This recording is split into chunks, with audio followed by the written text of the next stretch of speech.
Good afternoon, everyone, and it's now 12:10 Eastern Standard Time. So, good afternoon. Happy Sunday. Hope you guys are having a blessed day. Um, hope that you had a blessed weekend and that everything is working out for the good. Real quick for the people that I see in the chat. Hey Kim, how you doing? Tirana, hey, Tori Love, hey lady Lulu, hey Queen Keeks, hey, how you doing? How you doing? How is everyone doing in here today? I wanted to have some discussions today. This is not so much a church message or a spiritual message. I just got out of church. I got my word for the day. I got my food for today. But I did want to speak on a few things that I feel are actually quite relevant right now. And one of the things that we have been seeing a lot of, especially amongst our peers and out here in these streets. And the two main things, and I have touched on this before more than once, more than twice, more than three times, and I am going to touch on this again because I feel that it is necessary for us to make sure that we get this, that we understand this, so that we won't find ourselves falling victim to this, be it us being the people that are actually doing it, or the people that are falling prey to it. So I guess it does have some biblical connotations because the Bible speaks on jealousy and envy. It's definitely there, and it also speaks on coveting what other people have. So for the sake of making sure that we are all on the same page, I want to do these definitions real quick. So when it comes to envy and jealousy, some people think that they are the same thing. They could be similar in nature. They are often used simultaneously, or interchangeably, but they're not exactly the same thing. So to envy someone or something is to bear a grudge towards someone due to coveting what that person has or enjoys. In other words, you want what that person has. Envy includes you being jealous of what that person has. So, in a milder sense, you are longing for something that someone else has. Now, you being envious of somebody doesn't necessarily have to have any ill intent behind it. There doesn't have to be any type of negative connotations that come behind it. It's, oh, okay, well, I envy what that person has going on because it may be something that you want for yourself that you feel that you can't obtain. That's where envy stands. But then we have to get into this jealousy thing. Now, this jealousy thing, it means apprehensive or vengeful out of fear of being replaced by someone else.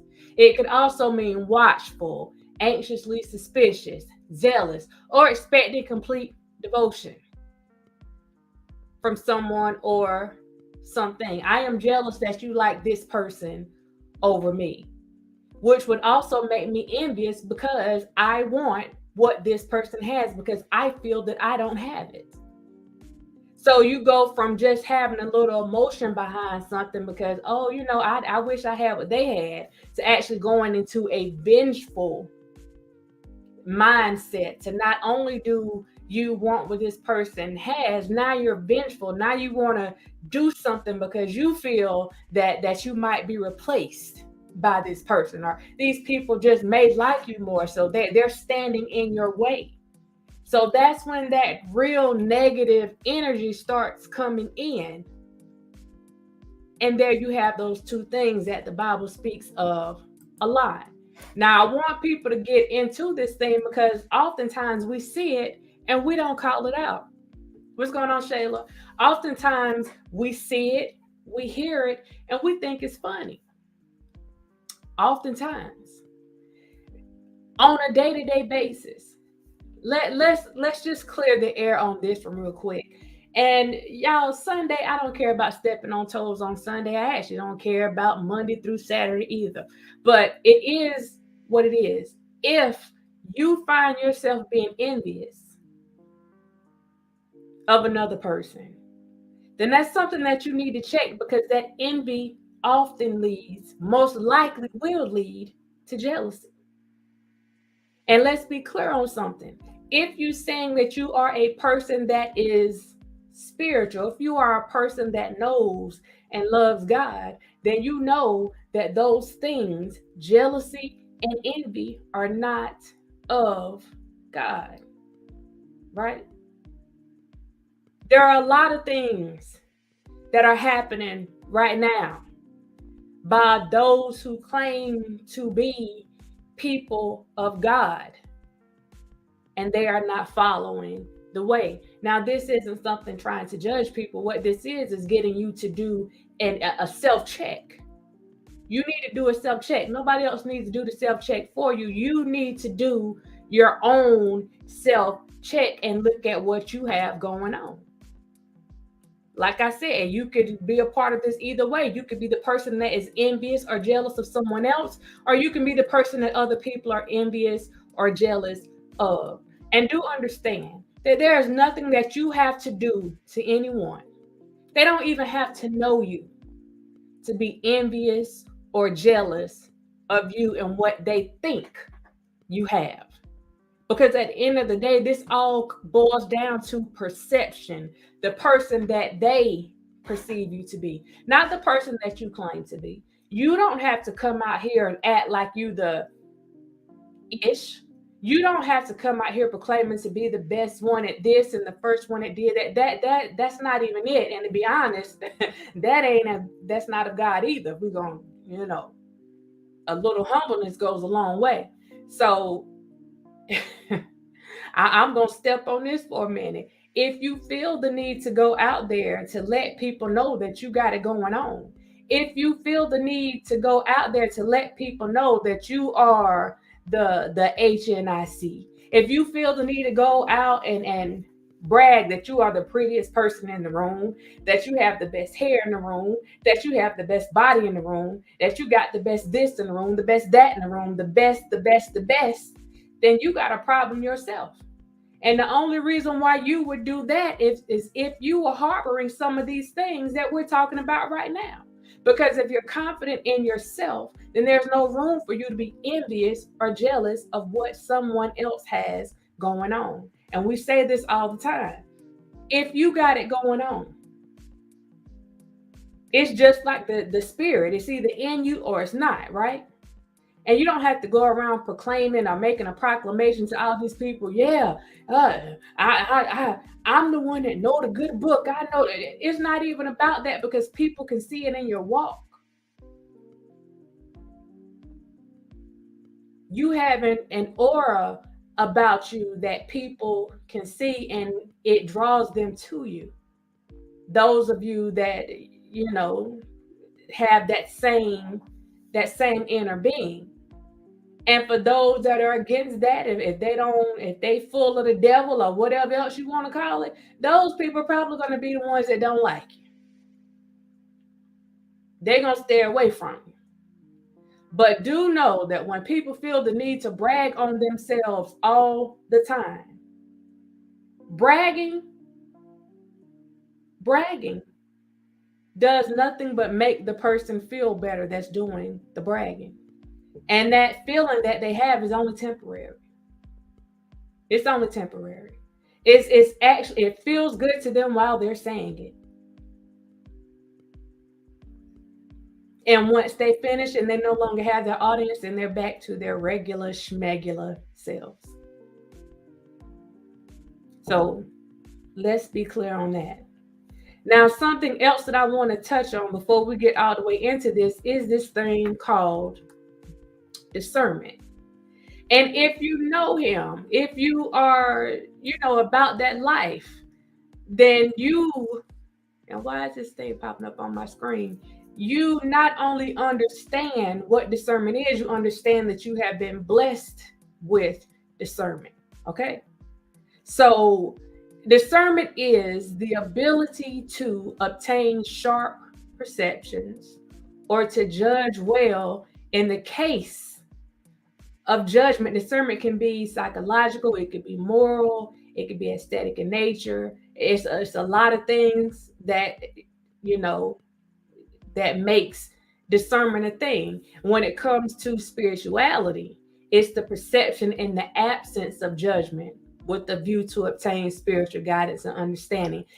Sometimes when that discernment hits, you don't even understand exactly what's going on. But because you have that gift, because you have been blessed, that gift of discernment has been bestowed upon you. A lot of times God will give you things to keep you out of a situation that you should not be in. A lot of times, God will send you a message. He will send you a sign. He will give you that discernment to see, yeah, you don't need to fool with these people. These people are around you, but they don't care for you. These people can tell you that they like you and they love what you do for them, but they don't love you. They are not for you. They are not looking out for your best interests. This is not what they're doing. They love what you can do for them. They love the things that they can get from you. They may love, excuse me, y'all.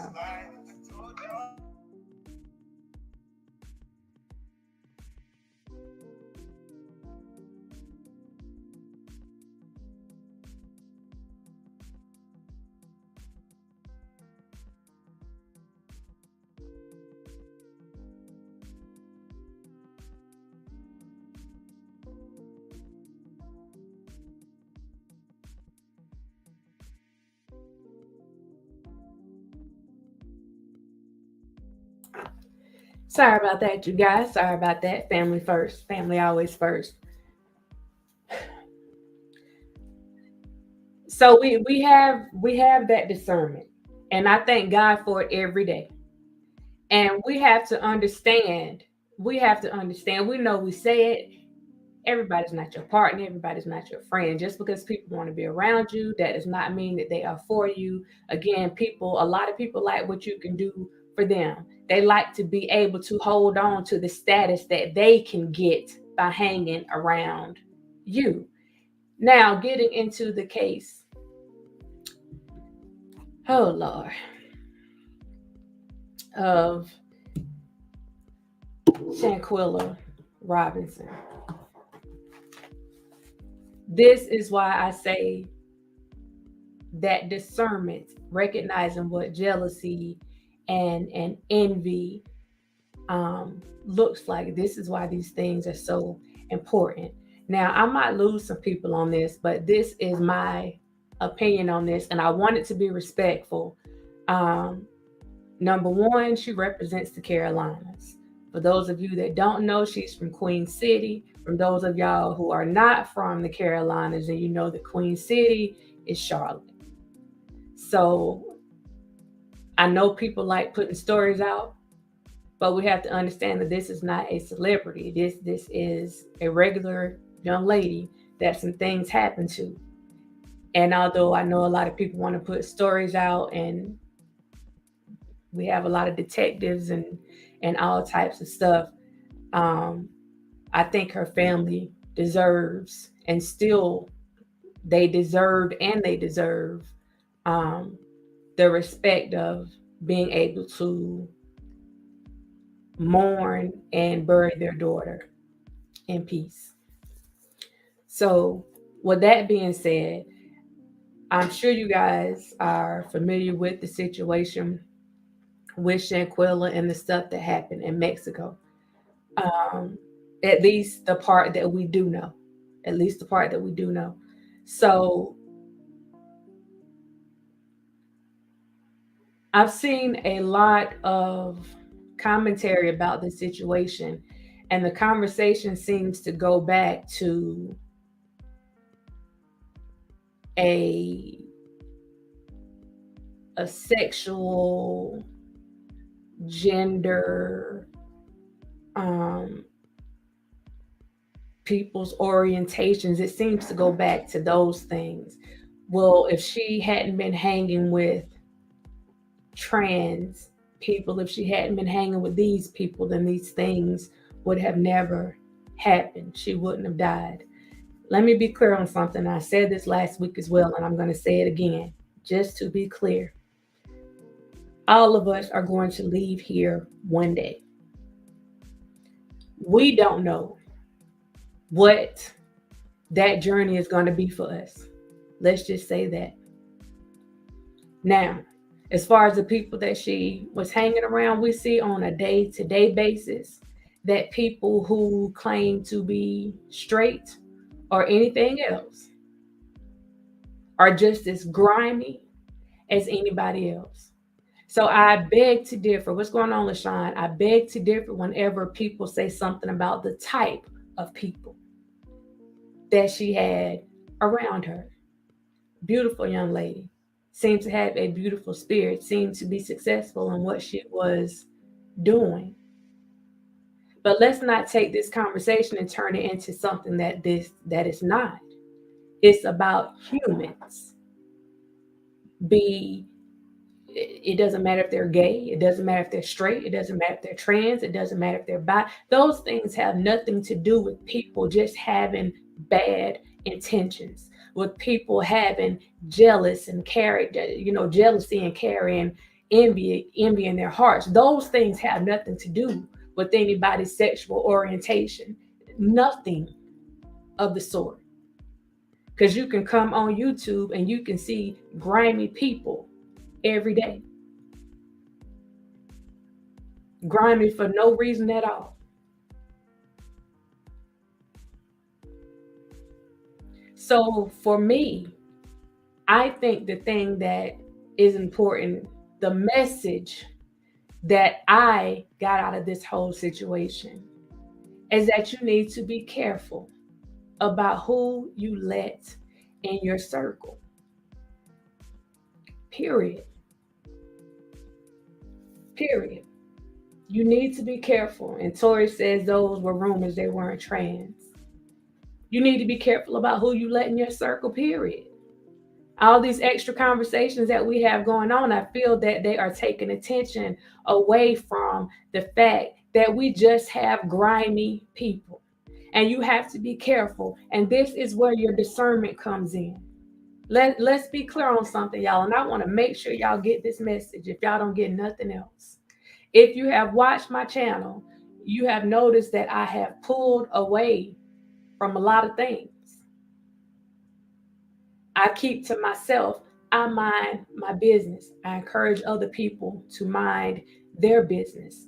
And the truth of the matter is, it's all about discernment.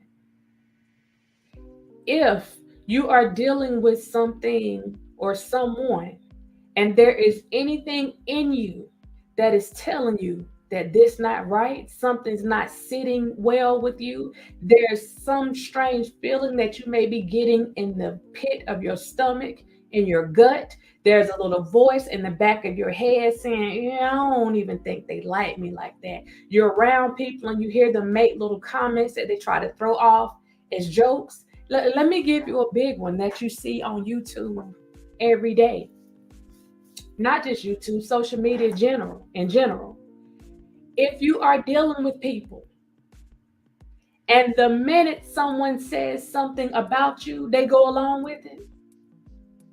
They can easily dismiss you or not like you merely based on someone else, something that someone else said. They are not for you. I don't care how cool they claim to be. If the smallest thing makes them turn on you, then they were never for you in the first place. Don't get it twisted. Now, this gonna have a little culture mixed up in it because it's time for some realities to get put out there. If someone is genuinely for you,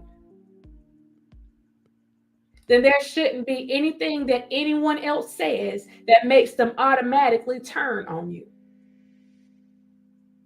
Even if it's something you said, because if y'all close and y'all talk about it, that's what grown folks do. If you're a child, you may get this message a little bit differently, but as grown people, Now, if they completely disrespect you and just do all kinds of stuff and you get to witness that yourself, then it is what it is. But again, it's a lesson in itself. Because you don't have to guess. You got it right here in your face. But once you get that feeling that someone doesn't care for you, and you know, watch them. Look at them. I told you guys this before. Give them some good news and watch their facial expression when you give it to them. See how they respond. The times when other people are saying, oh, you look nice, or oh, you got it going on, or whatever. See how they respond. I give you one that's a little more lifelike. Go and post some stuff on Facebook or on Instagram and just see. Look at the ones that like and love your stuff and the ones that don't comment at all. Because usually the people that got an issue with you or they envy what you have going on, no matter how close they are, they're usually the ones that sit quiet. Now I'm giving you something to think about. You got people that's supposed to be your girls, they're supposed to be your homeboys, whatever. This could be cousins, it could be anybody. Y'all are supposed to be so cool. Now understand, if you're doing something good, even if it's you looking good for a moment, even if you had some type of goal that you accomplished, like whatever the case may be, you get acknowledged for something. Those people that have that jealousy and that envy in them, oh, don't think they didn't see the message. They're just not going to give you any positivity behind it. And if you really listen when you're talking to them, you can see that they don't really care for you like that. And even in that, they may say, oh, yeah, that's good. But then they're going to try to one-up you. You got this? Oh, girl, yeah, that's good. But I'm going to get such and such. Or they tell you what you can't do. What's going on, Sir Miguel? They have no problem telling you when you set out to do something, they will be the first person, the first people to tell you, oh, that's not going to work. They're not going to let you do that because I tried and I didn't do such and such. You have to listen at what people are saying. You get signs all the time. And once you get those signs, you cannot ignore those signs because those are signs that are being sent to you to let you know that you need to protect yourself. You need to watch out for these folks. You need to get these squares out of your circle. These people are not for you.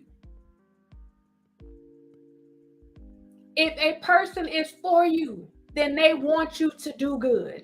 They want you to succeed. Even if they feel that you're doing better than them, they want you to succeed. And if you're really for them, then you're going to try to help them succeed in whatever it is they have going on. See, it's about reciprocity. It works all the way around. It's not just about one person. You got to reciprocate. So when I look at this whole story and I'm watching these videos and I'm listening to the sister, I'm listening to the dad, I look at this young lady's Instagram page. I see the happiness that was there. I see how she took care of herself and it seems that she liked taking care of other people as well. And I'm just sitting here and I'm looking. And I think number one of the first things that bothered me the most out of this whole thing is that when it first came out and the videos came out, it was called a fight. It showed a fight of her and another young lady. That was not a fight. That was a full-blown, blatant attack on that young lady. There was no fight. We got to be clear and we got to be honest in things that we see, even when it's on here. When you see someone attacking someone else, that's not a fight. That is an attack, whether it's verbal or physical. That's an attack.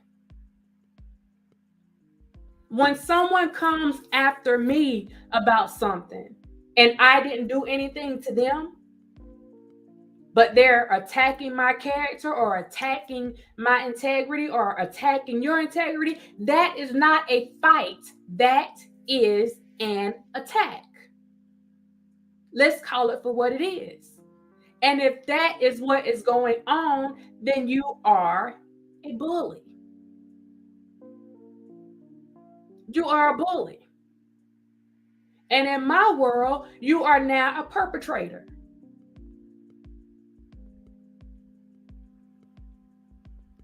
So I'm sitting and I'm listening to people like, how in the world would anyone in their right mind even call this a fight when not one time did you see this young lady fight back, and you hear her, someone in the background telling her to fight back, and she says no, because that's not her.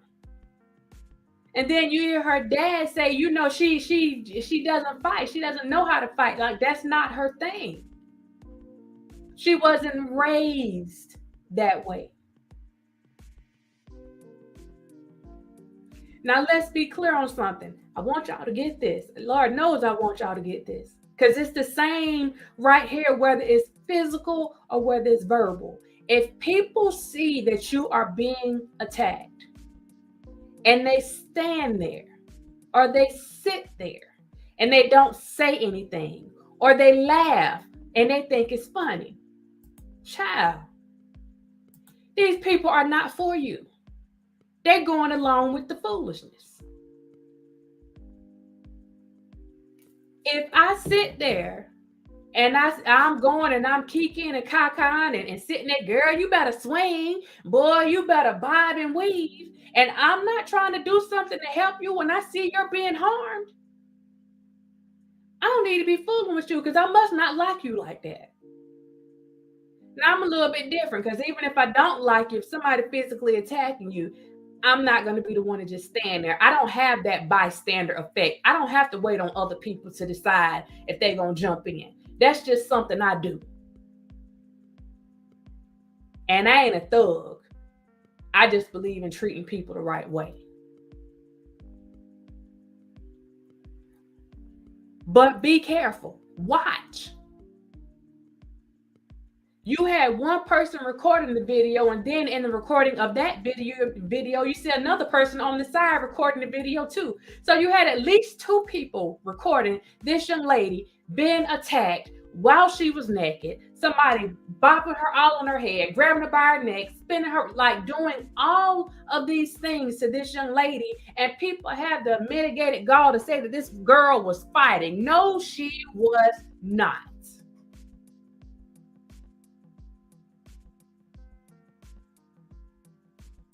But I know at some point there had to be some thoughts, because people can get real slick with you. That's why you have to be mindful. When I use that word mindful, I mean you need to have situational awareness at all times. That's why you have to be careful with who you drink with. You got to be, if you're trying to get high, trying to get happy, you got to be careful about the people that you're fooling with, because you don't need to put yourself in a vulnerable situation around certain individuals, because you don't know what they are capable of.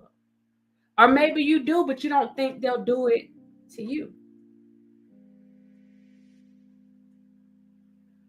But let's be clear on something. Again, if your toes feel like they've been rubbed on a little bit, you'll be all right. Or get some Neosporin and a Band-Aid and hook them things on up real quick. If a person that you are dealing with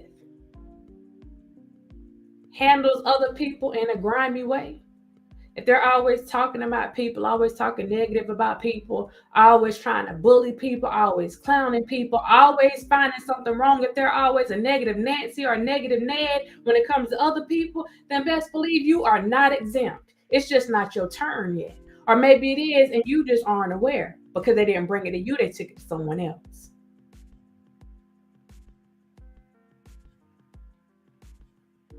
But God gave you the ability to spot these things. You can't get so caught up in other people's foolishness that you don't realize that the person that you need to be worried about is actually sitting right beside you. That's why it pays for you to mind your business, so that you can see what's actually going on around you. That situational awareness is real. You need to be aware of what is going on around you, what your situation is at any given time. That means sitting back and observing. And even if you're having a conversation, you still observe at the same time. And if you get a bad feeling about anything, don't feel bad about it. If you're getting a bad feeling about something or someone, or oh, this whole situation ain't going right, then you better listen to what's going on in your inner self, because somebody's trying to tell you something. Somebody's trying to tell you something.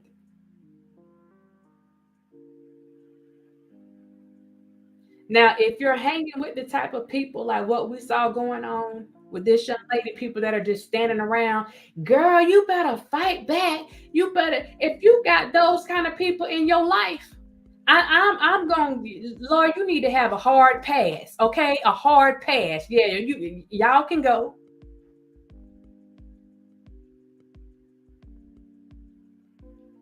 Because there's no reason for you to be close to anyone that would let somebody do those types of things to you and stand back and do nothing.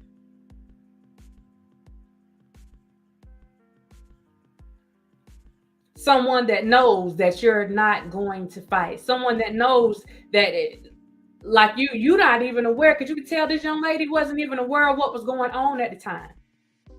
If you can stand back and watch somebody be that brutal to me, then we have no business being in each other's space at all. The sad part about this situation is that Shanquella wasn't able to learn that lesson. But out of this situation, we can learn that lesson. Everyone that tries to be in your space is not your friend. Everybody that tries to be in your space is not for you. If you are the only one, or you find yourself always giving, and people are always taking, you might want to find you some other people to be around. Family included. Family included. You are given signs. You cannot overlook those signs.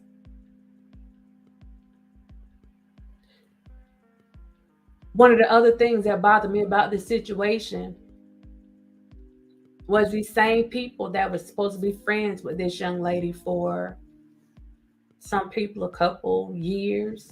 I mean, you had some time that was invested in these so-called relationships, and you can actually sit there and know that this girl was brutally beaten, and actually come out your face and tell this girl's family that she died of alcohol poisoning.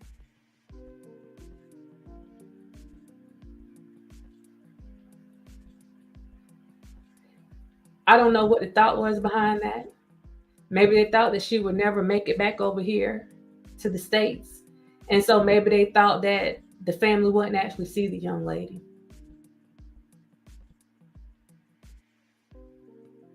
Now, I am aware that there is another video out that shows another part of the brutal beating that this young lady had to endure.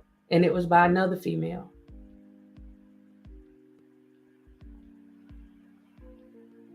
And this is allegedly where the spinal cord injury came from, where the separation with the neck and all that stuff, the vertebrae out, like that's where all this stuff came from.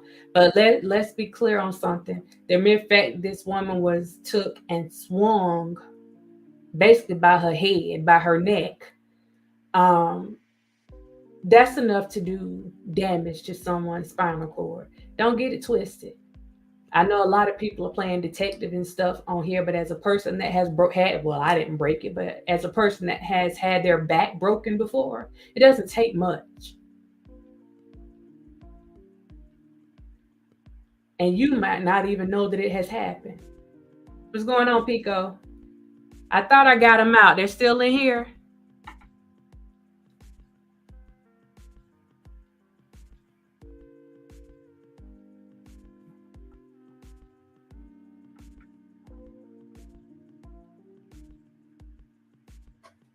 That's a good question. How do they sleep at night? How do they sleep? How can you live with yourself? Because ultimately, what's going to happen is every single one of these people, because I am aware at this time, Mexico initially wasn't going to do anything about it. But now that these videos have surfaced and now that it has become an international story, now they are pursuing charges. I've been told that other agencies have gotten involved. I haven't been able to verify that, so I'm not going to stand on that. Yes, people are saying it, but I haven't been able to verify that. So I don't want to put that out there when I don't know it's true. But if somebody's getting charged, it will not only be that one female, well, two females that put their hands on her. Those people that stood there and watched it, those people that stood there and recorded it, you're going to have a problem too. Because what it looks like to the outside world is that y'all conspired to do that to that young lady. To the outside world.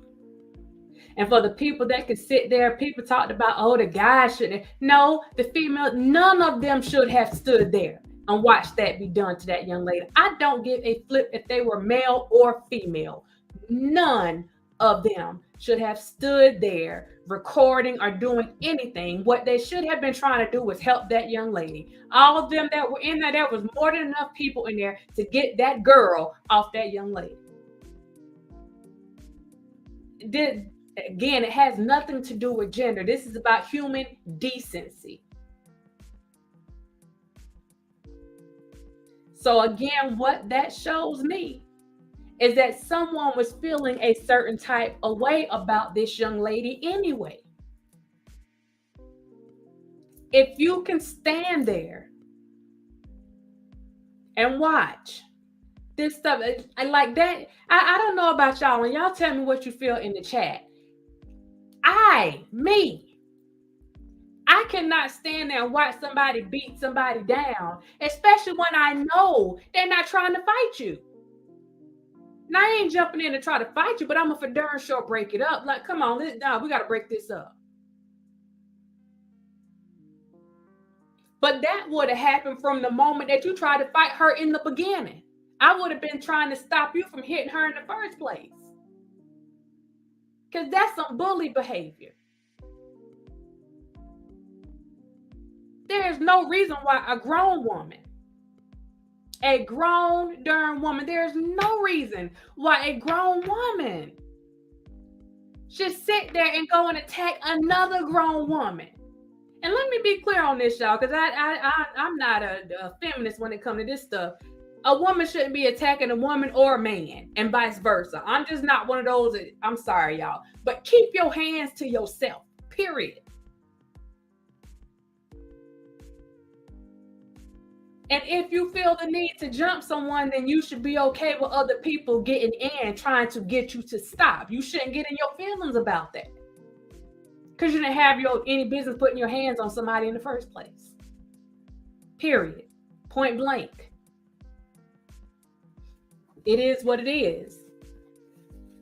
Word on a curve said all three girls attacked her at some point. Is that right? And they're going to be charged. And they need to be charged.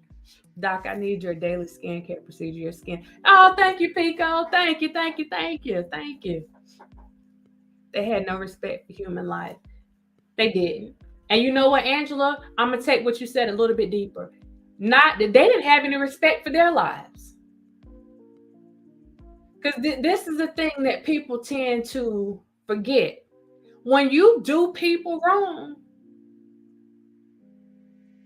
it's going to come back. It may not come back to you today. It may not come back to you tomorrow, but it is coming back. You will reap what you sow. So you better be careful about what seeds you are planting.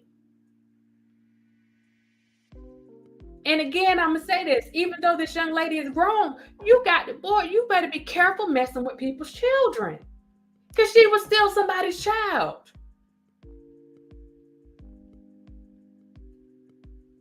I cannot, for the life of me, understand. I mean, I do, but just on a human, like, how are you okay with that? How could you literally stand there and watch? And I'm gonna say this, y'all, because I have been in the situation where I've seen people get jumped on. I've seen people get stabbed up. I've seen people get hit with a lot of, like, and I gotta go and put myself out there, because I just can't sit there. Even if you have cursed me out, even though you have called me a B, even though you have called me everything but a child of God, maybe before this stuff even happened, I just can't sit there. Now, I ain't sitting there trying to beat nobody up for you, but I'm not gonna stand there and just let harm come to, not when I'm standing right there. Not when it's some of us standing right there and we can do something to stop this whole situation from going any further. Again, that don't have to be because I just love you, because I just overlook everything that everybody does. That's just the God in me that won't sit there. How could you stand there and let them do that young lady like that? I want to call her a girl because to me, she's a child. When it comes to the way that she looked in that video, she looked like a helpless child that was being beat up by an adult. That's how it looked to me. And for these people to just stand around, that does not sit well with me. That does not sit well with my spirit. And Lord, I am one of these people that I do hope, and I'm not wishing bad on them, but I do hope that this situation is handled in Mexico. This don't need to be touched by the United States except for helping to extradite them back to Mexico. That's the only way I hope that the U.S. gets involved, helping them get those jokers back over where they're supposed to be so that they can be dealt with accordingly. Every single one of them. Every one of them that knew what was going on, every one of them that taped what was going on, every one of them that was there, everyone that sat there and lied and said she died of alcohol poisoning. No, every single one of them needs to be handled accordingly. And this is the thing that I'm saying. One good thing that I got out of this is that this young lady was not a celebrity, and people are finally saying something about something happening to somebody that was a non-celebrity. Because we so caught up in this celebrity mess that when stuff happens to regular people, we tend to overlook it like it becomes the norm. But when stuff happens to celebrities, we're all over the place. No, we got real stuff happening to real people out here in these streets. And this is how we need to come together, but we need to do it for everybody. Because the mess wasn't right. It's not right. And it's not going to be right until this whole situation gets rectified and her family can have some peace by knowing exactly what happened and to see justice for their daughter.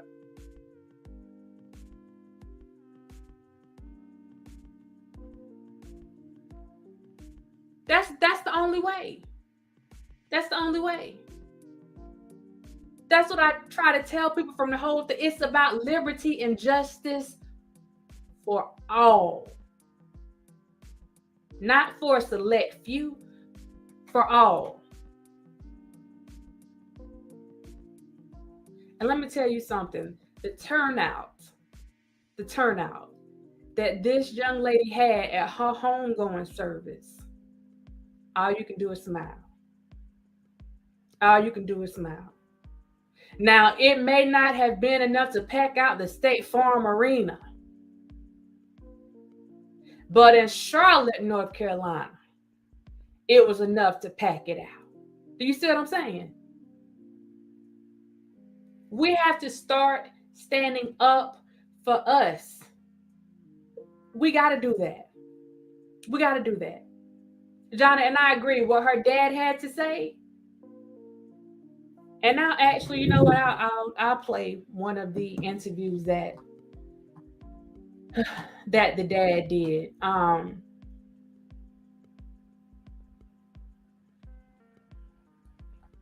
It's there has to be some level of hatred in you for you to be able to sit around and watch something like that. There has to be some level of hatred and there's something abnormal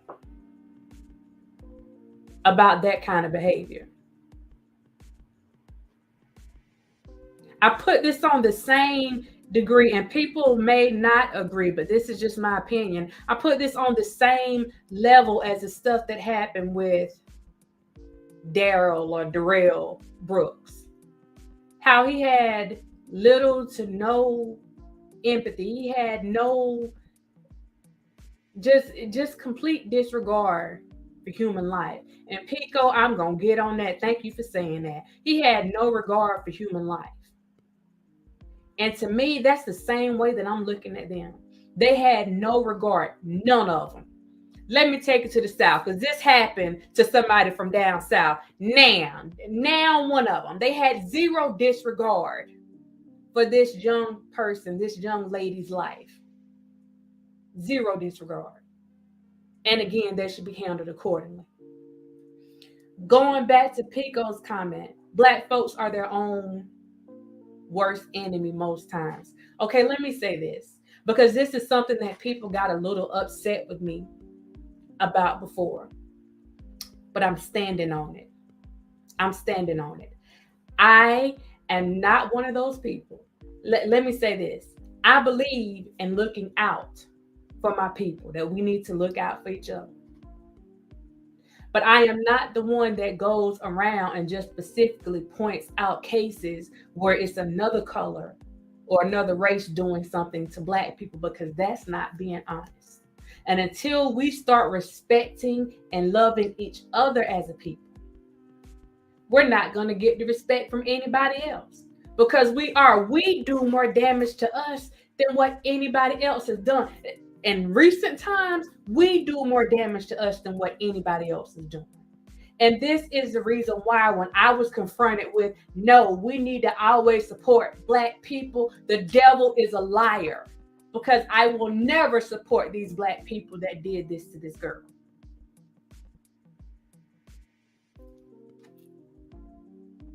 So call me wrong. You call me a hater. I'm calling it keeping it real. Because whether a person is Black, white, Hispanic, whatever the case may be, if they are wrong, they are wrong. Period. These were her own people. Daryl Brooks, he was one of us.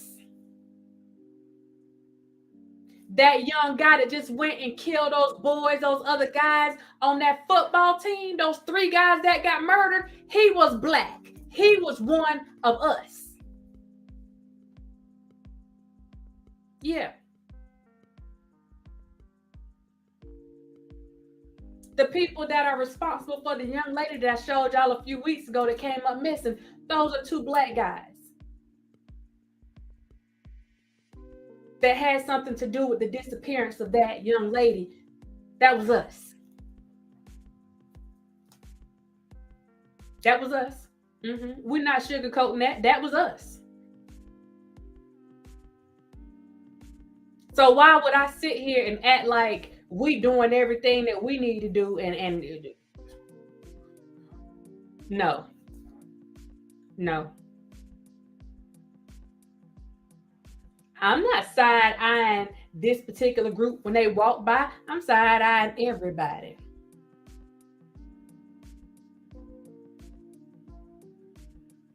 And in some situations, and it's sad, in some, oh, Lord have mercy. Y'all ain't gonna like that. Let me not say that. Let me not say that. Mm-mm. Mm-mm. I have personally been involved in situations where, don't get me wrong, you know, the brothers stood up and they had something to say, but I have also had situations where it was some of the brothers that would try to disrespect me, and it was the other folks that stood up and said something to the brothers for disrespecting me and had to remind them that I was supposed to be one of their sisters. Now, what kind of mess is that? So if we're going to have a conversation about this, we have to have a real conversation indeed, because what happened in this situation, it was unfair, it was inhumane, just a bunch of mess. Oh my, like, oh. So listen to what I'm telling you. If you get, I don't care if folks look just like you. Everybody that looks like you is not for you. Don't let nobody fool you. Don't let nobody fool you.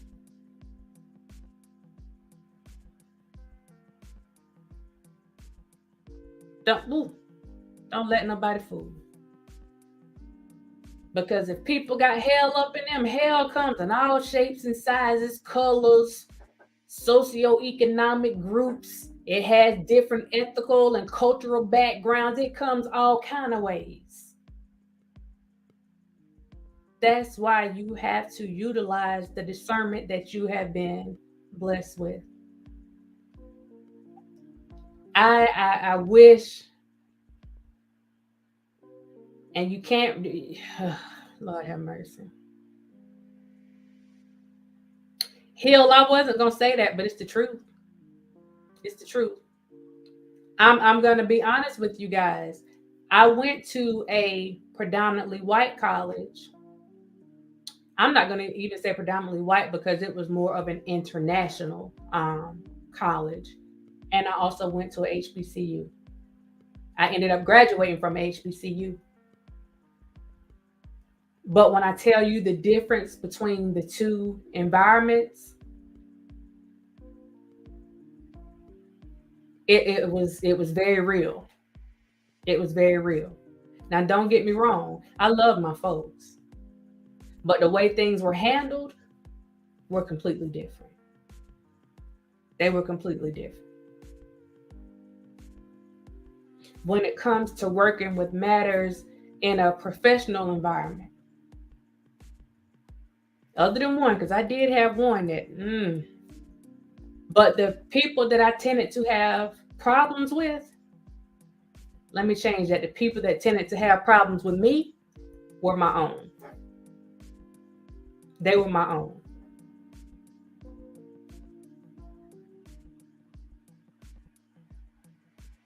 And I'm not talking about clients. I'm talking about the actual professionals that I work with. They were my own. But would I trust them in certain situations to be there for me when something went down or whatever? No, I had to put my trust in God because I was not counting on them. Yeah, yeah. No. Um, a mental health professional once told me that Blacks have a high level of abuse and violence due to a lack of communication skills. I don't know if this is true. Actually, I can go along with that. Y'all tell me what y'all think about that comment in the chat. Let me post that. A mental health professional once told me that Blacks have a high level of abuse and violence due to a lack of communication skills. What y'all think about that? Yelling BLM, only when the aggressor doesn't look like. Oh, Lord, see, I'm trying not to have that conversation on here today. I'm trying not to have that conversation on here today because people get a little feisty when those conversations take place. Oh, where is my book at? Oh, I wish I knew where my book was at. Hold on, I might have it in my notes.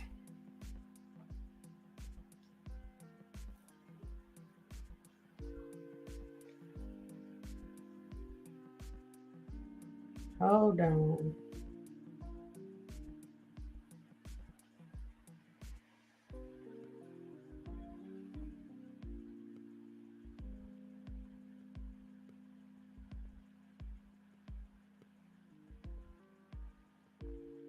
Where is it? This is not the whole thing.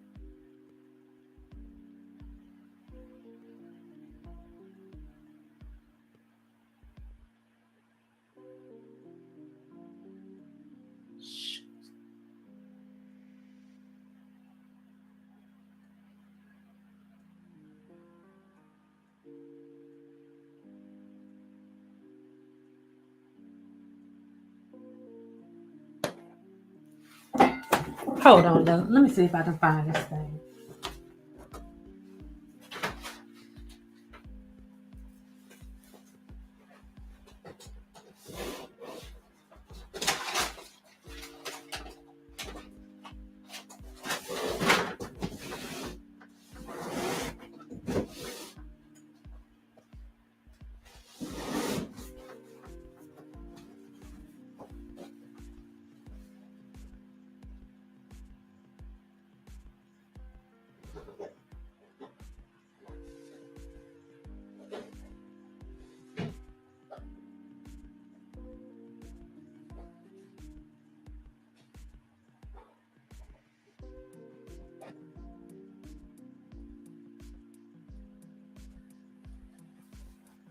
Okay, I'm gonna have to go back and I'm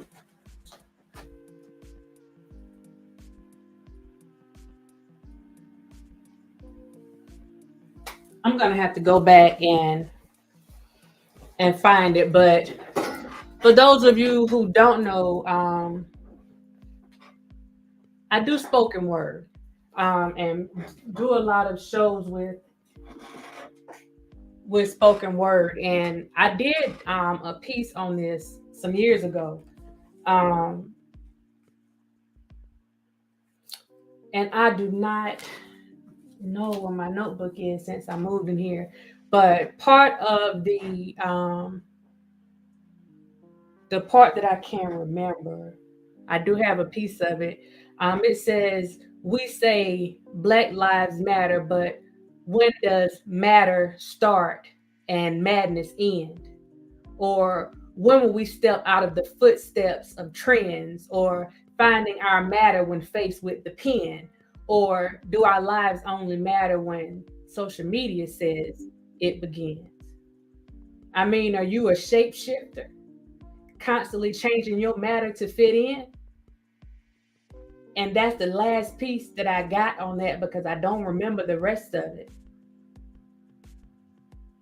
But the moral of the thing is, you shout out Trayvon Martin, you shout out Sandra Bland, but you basically overlooking the man, the Black man, that was always the one standing with the rock in his hand.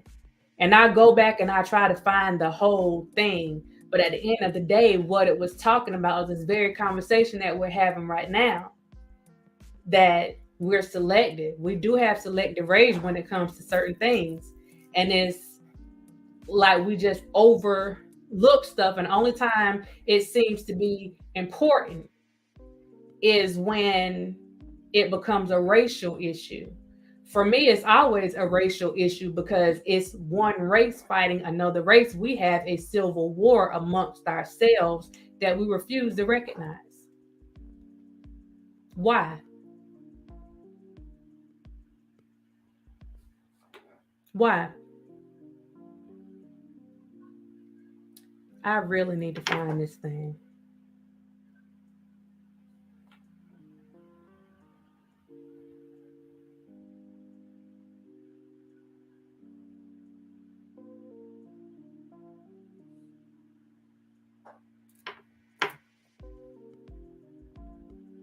So I can get it and get off here, but I don't even know how to find it now.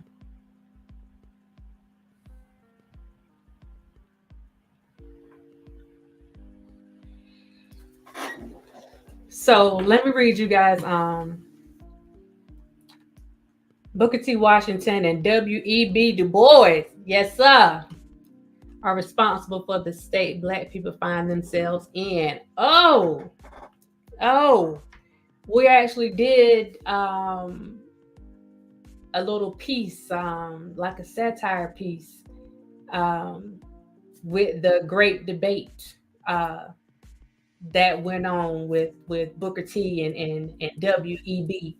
I'm gonna see if I can find this stuff and put it on here for you guys, because these are some much needed conversations that we can have about our current state of emergency.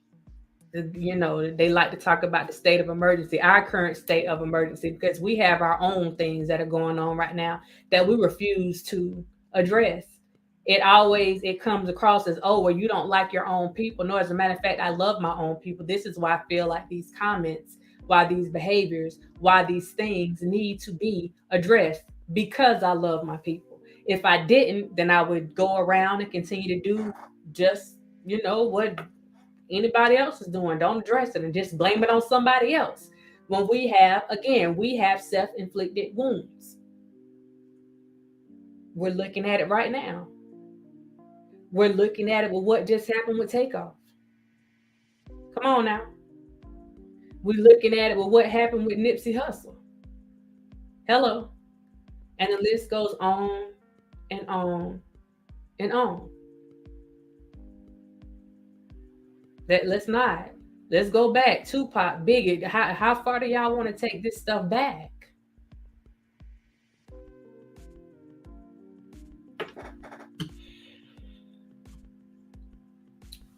Shay Bubblegum, hey, how you doing?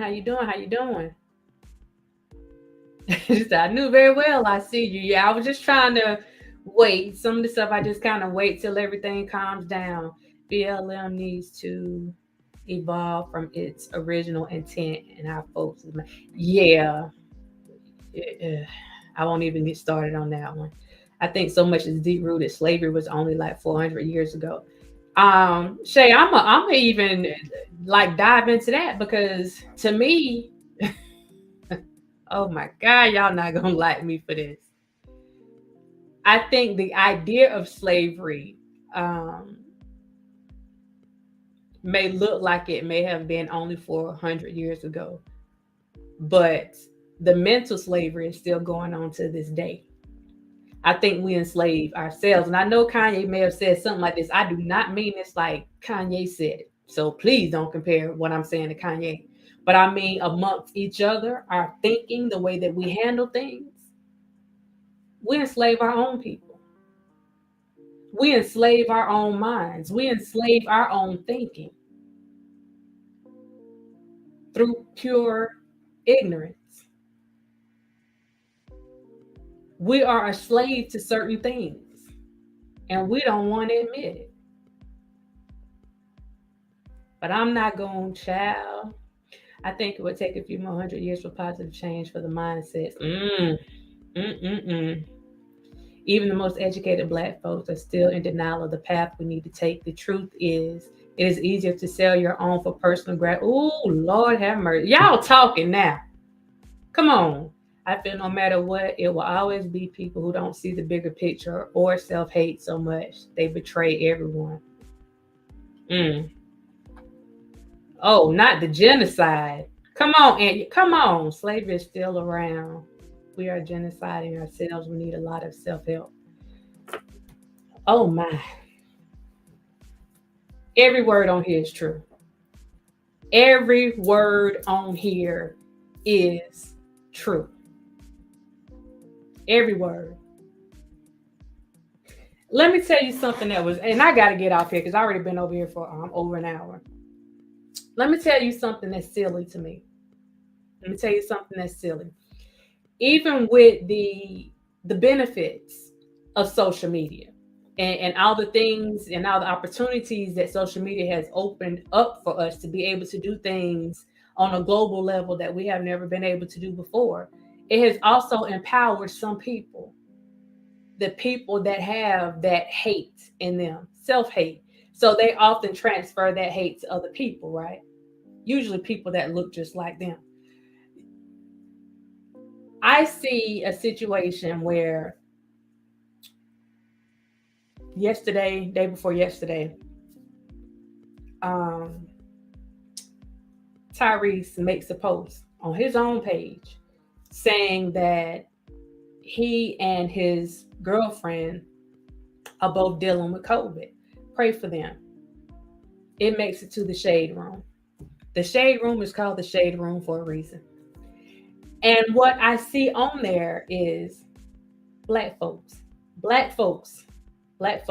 Y'all might not like this. He act like he the only one that been through COVID. Why he gotta let people know that? He dying. He gotta go and say something about everything. So what? It's COVID. You ain't gotta go and tell people that. You got money. COVID not gonna do this to you. It was the ignorance for me. Because I'm seeing non-celebrities, myself included, even when I had COVID, I told people I had COVID.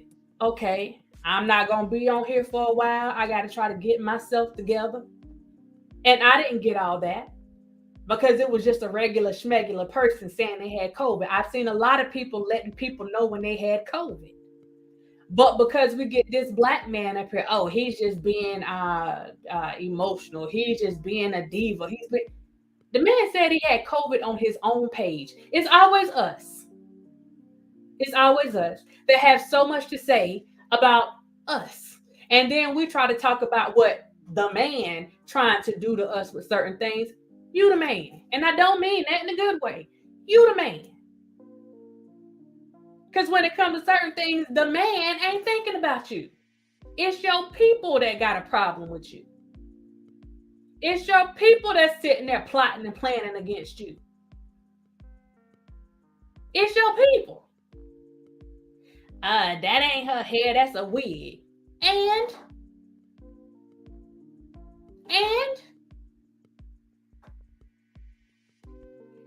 she got, look at all that weight on her. And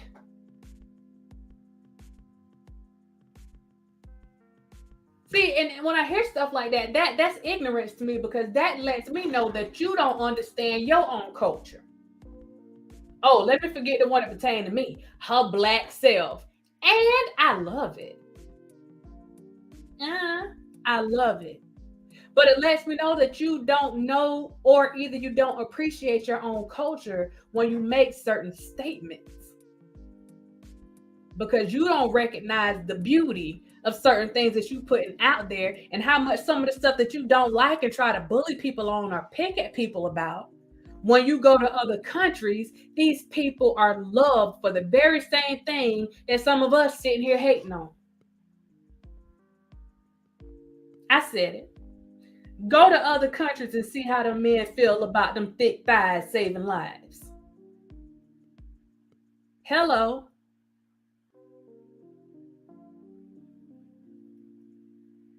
I mean, I'm just saying. Go to stay in this country and see what some of these folks feel about some of this chocolate skin running all up and through here. Even the non-blacks. Yeah, I said that. It's us that got a problem. It's us that's still sitting here with this brown paper bag mindset. That's us. Yeah, that's us. It's us. It's us that sit here talking about people having a wig on. And most of the time, the people that wear the wig, they wear weave. So what make you any different talking about people wearing wigs? Look, mama, this is weave. You see this? It's unbelievable. How can I with a straight face come and talk about somebody else having some weed or a wig on their head when I'm bouncing around with all this in my head? And it's mine because I paid for it. Come on, y'all. Oh, y'all ain't gonna like this. I'm about to hit y'all ladies up for a minute. Because I saw men getting things done to improve their looks. They're doing little things now. They got some little magic action going on that can help enhance their looks. And here we go. I know they ain't getting a weave. I know they ain't getting that spray on. I know they ain't getting such and such. I think somebody went and got some body work done. We sitting there talking about them when we would draw on a whole face. We don't love our people that much because we find fault in everything that our people do. And I'm going to ask, because I asked the other day, what is the difference in this man hooking his beard up and getting a little darker? What's the difference in that? And you putting fibers and mess in your head to make your mess look thick, or drawing on eyebrows up here to make your eyebrows look thicker, or putting on lashes. Girl, bye. What is the difference? Whatever you do to make yourself feel comfortable, whatever makes you feel beautiful, you do what the flip it is you want to do. And again, that discernment. When you have somebody around you that finds fault in what you're doing, but they don't have a clear solution or a clear remedy or a good idea about what you can do better and actually try to help you do that, then you got a hater in the midst. Okay, and that's somebody that you need to be careful of when you're doing things. You have to be careful around that person. You need to handle them accordingly. And again, this goes back to that envy and jealousy, because people don't come after you. People don't come after you without some deep rooted mess going on. Because most of the time when people come after other people, they don't even know them. Now, it's one thing if two people come after each other that actually know each other. But y'all don't even know each other. And even when they know each other, there's some mess there. There's always something there. It's like the girls in school that don't like you because the boys tend to like you. The guys, they come flocking your way. So you got a group of girls that don't like you because they like these guys. And they don't like the fact that those guys like you. You don't have to do nothing. You just being your regular schmegular self. But because of their insecurities, that envy and that jealousy tends to come out. It shows this little ugly head. And they feel that they have to come at you sideways. This is what we saw with these people with this young lady. It's no different. It's the same in Mexico as it is in Charlotte, as it is in South Carolina, as it is in Atlanta, as it is in Tennessee, as it is in California, as it is in Puerto Rico, as it is in Trinidad. Like we all got some negative Neds and negative Nancys that are full of envy, hate, and jealousy. And we got to do better. We got to do better. We all just trying to make it give people grace. Come on. Come on. That's where we even ancient Egypt. Stop that. Child, let me tell you something. Those lashes be so long, you can't. Oh, Lord. I ain't hating on nobody. But some of them things do be. But I ain't hating on nobody. It's just the makers of them, child. The makers, I don't know if they're making eyelashes or spider legs. I don't know, but to each his own. My favorite one is you need to start losing weight because you are looking sick. Child, I done heard it, but I was sick. But I done heard it too. Folks can't even live healthy without people trying. Exactly.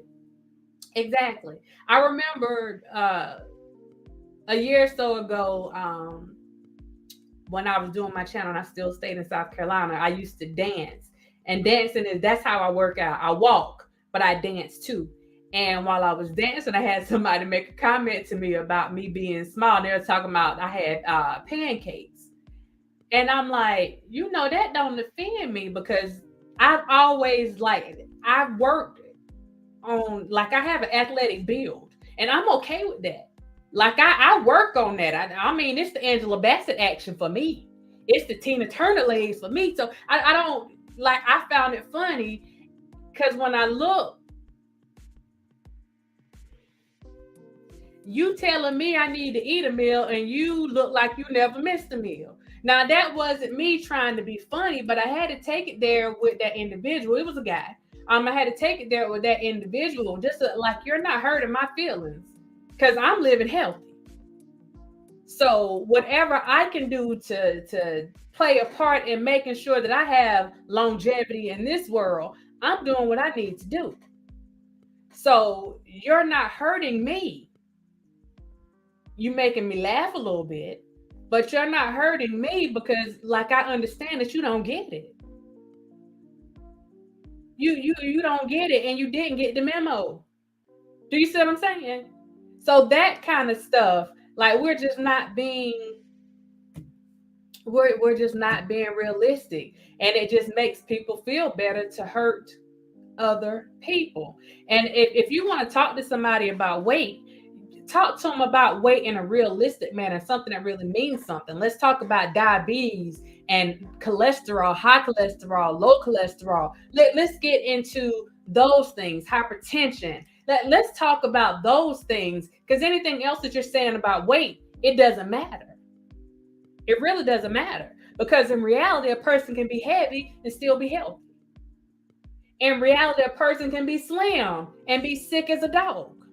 Just be as unhealthy as all get out. So at the end of the day, if you're not saying something to try to uplift or try to educate folks on something, then why are you saying anything at all? What it is doing is putting your insecurities on display for everybody to see. That's it. You're putting your insecurities on display for other people to see. You talk about people's hair. I'm telling y'all, I have alopecia. I've had it since I was young. I used to have psoriasis of the scalp. I had seborrheic dermatitis. I had no hair in the middle of my head. I only had hair going around my crown. All my hair in the middle came out. Full of scabs, sores, didn't have anything. By the grace of God and prayer and my mama laying hands and knowing Jesus and a lot of tar shampoo, my hair grew back, and it grew, and it didn't stop growing. But when it comes to that, I'm going to say, you don't know what a person's situation is. So instead of sitting there trying to put people down about their hair, what their head looks like, you might want to try to learn their story, find out what they got going on. Maybe they do have some health issues going on. Maybe they have some psychological issues going on, and it may be stress that's causing it. Maybe they have something that I have going on right now that a lot of people need to be familiar with, and it's COVID hair loss. Hair loss due to having COVID. There are a lot of things out there where instead of you sitting there trying to make somebody feel bad or look bad, maybe you can educate yourself about what they have going on. But because you got your own insecurities, and that's the thing. When people are short in certain areas, they'll take the area that they feel that they're strong in, and they'll use that particular area to come out to somebody else. So if they feel like they're on the smaller side, then they'll be the first ones. Okay, well, I'm small. They big. Let me call them fat. If they got hair on their head, but they might be on the healthy side. Well, I may be healthy. I may be a little thick, but I got hair. So let me pick at them for not having hair.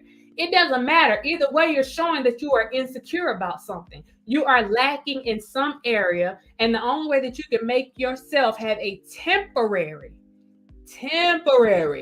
to have some temporary happiness is for you to find something to come after somebody else about. Because if you're happy with yourself and you're confident in who you are, then you don't have time and you don't have room to be coming after other people about what you feel they got going on.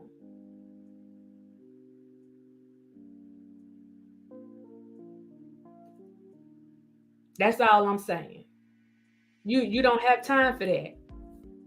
Pico asked me earlier. Let me run this before I get off here. Pico asked me earlier about my skin routine. Let me tell you what it is.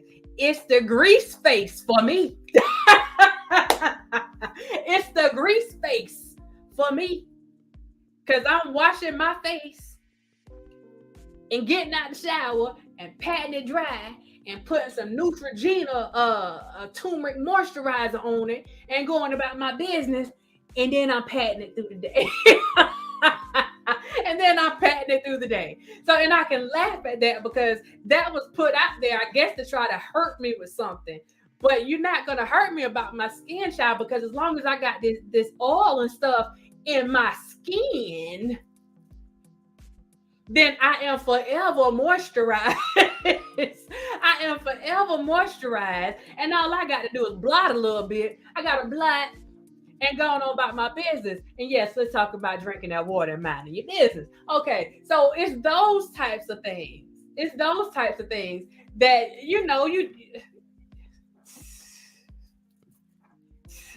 I'm saying? It's the confidence and being happy with yourself for me.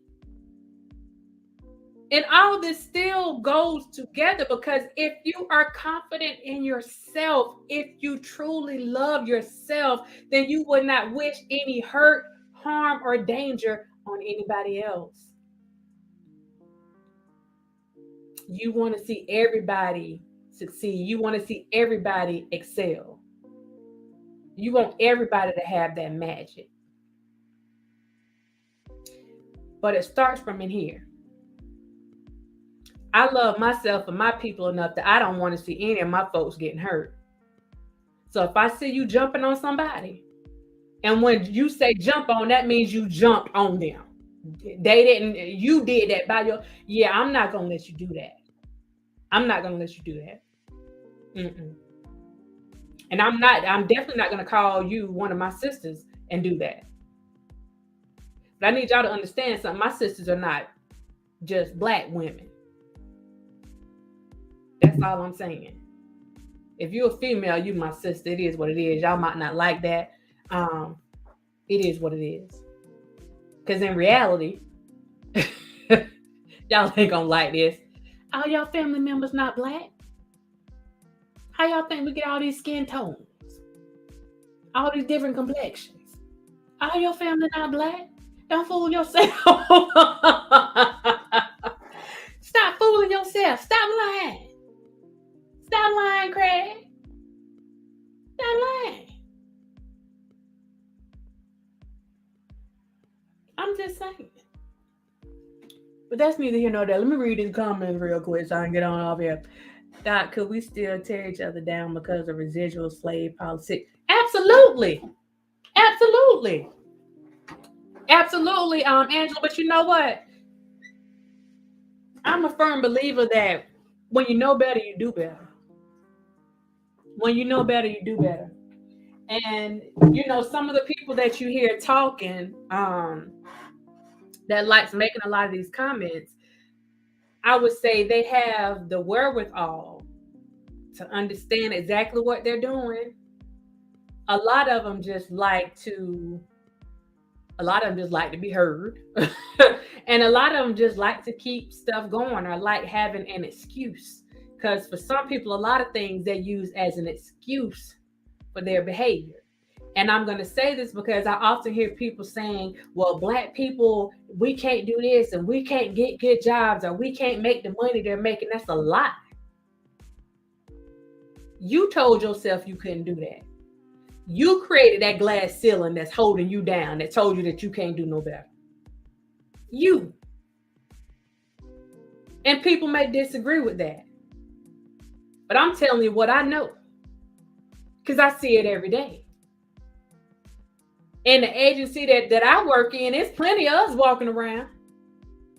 And in some offices, it's only us. It's only us.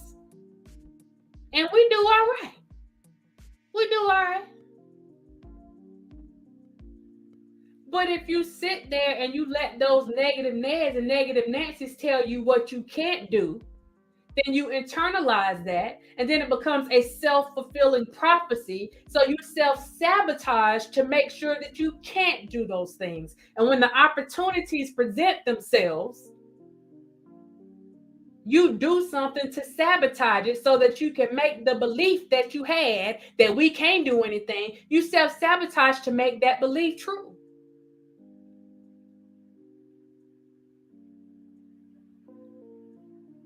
And I'm saying that with all the confidence that I have in my being by me being a sister that went to a HBCU.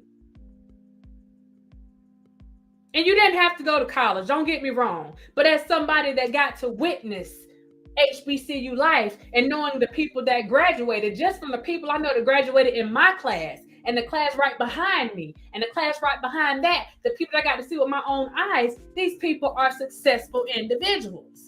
And they didn't let anybody tell them otherwise. Now, that is one of the good things that comes out of going to a HBCU, because they let you know that you can accomplish certain things. They don't come with that glass ceiling thing. They're telling you what you can do. This is what this career, you make this much. It doesn't say you're gonna make this much because you're Black, or that this person gonna make this much as a Hispanic, or this person gonna make this much as a Pacific Islander, or no, that's not how this job, and this is the pay that comes if you decide to go in this field.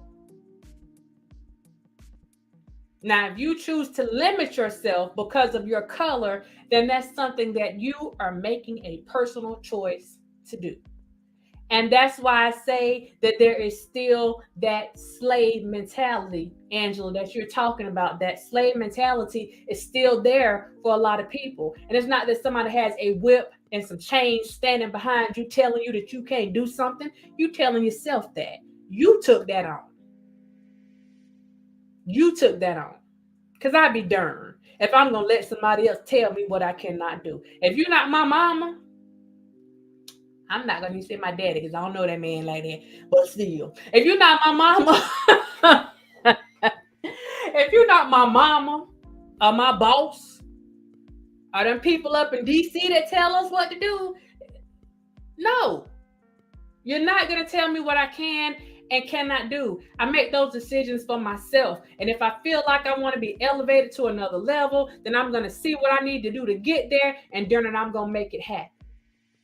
Whether you like it or not, I'm going to have the audacity to make it happen. For those of you that went to a HBCU or South Carolina State, we call that bulldog tenacity. Okay. But anyway, this thing, it may seem like we got off topic, but it's all about that jealousy and envy and having love in you, like loving yourself enough to love your brothers and sisters to the point where you don't want to see any harm coming to them. It's about us utilizing that discernment that we have, to where if we have people around us that don't care for us, that don't have our best judgment in mind, our best benefit. Like I'm at a loss of words right now. If they're not wishing us well, don't ignore the signs that you're being given. Don't ignore that funny feeling that you may have in your stomach. Don't ignore that feeling that you may have in your chest. Don't ignore that little voice in your head that's telling you, that girl don't like you. That boy don't like you. They only dealing with this with you because I'm not talking about another voice on the outside. I'm talking about what you're getting internally. Don't ignore that. Those things happen for a reason. And to be sure, let me tell you something. Don't put yourself in a place where you're around certain people and they can have access and certain control over you, and you're not able to get out that situation. be careful. And this is one of the takeaways. This is one of the takeaways that I could say that we get from this case with Shanquella. Don't make any long trips. Don't be going out of state. Don't be going out of the country with folks if you already have some type of feeling. If you have any type of feeling that these folks don't mean you well, then don't put yourself in a vulnerable situation where they can have that type of access to you. Y'all, I mean that. If you're going to go somewhere, you drive your own vehicle, you get your own room, and if you can't afford it, then you probably don't need to go. That's why you always have to make sure that you're in your right mind. If you're going to drink, you're going to smoke, you're going to get high, do it with some people that you trust. Do not do that around anybody. Or if you're in a place and you feel like there's somebody there that does not care for you, they got something against you, that is not the place where you need to be getting inebriated. You hear what I'm saying? You want to make sure you have all your bearings in those types of situations. Because if not, then you could possibly be setting yourself up for failure. So if you're going to do those things, then do it in the comfort of your own home or with people that you know genuinely care about you. Because you don't want to find yourself in a place where you don't have everything there. You're not fully situationally aware of what's going on around you. So you can't peep little things that you would normally peep if you weren't under the influence of something. So you have to make sure that when you're doing things, have fun, but make sure you're covering yourself. Am I making sense? If I'm not making sense, y'all let me know. But that's one of the things me and my girlfriends talk about. Like, okay, when we get together, we'll do this right here. But we'll tell, look, I ain't doing nothing around there. Not today. I give it a hard pat. No, thank you. You have to be careful about that. And this is one of the things that I hope people get out of this situation, other than just knowing that these people were absolutely wrong. Trust your instincts. Trust them. And if there is anything about anybody that you're around that does not sit well with your spirit, don't let them get too close to you. Even if they're already close to you, back away slowly. And in some cases, you might have to back away quick, fast, and in a hurry, to be honest. Yes, trust your gut. Trust your gut. Because jealousy and envy is real. And to be honest, when it comes to envy, because it doesn't necessarily have to have malicious intent behind it, a person could be around you and not even realize that they are envious of you, and maybe doing things based on that envy that they don't even realize they're doing. Like sitting back and watching something happen and not jump in. Or sitting in a group of people that's talking about you and not saying anything. There's something there. There's something there. Because let me tell you something. Let me tell you something. I got a reputation with certain things. And if I'm dealing with somebody like we cool, and you come to me talking about them, then I'm going to tell you. So when you going to tell them that?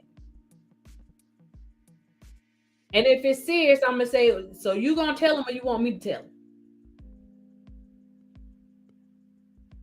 Because if that's somebody that I'm cool with, I mean, like we cool. I'm not going to sit there and partake in you doing any type of harmful stuff to them. Nah.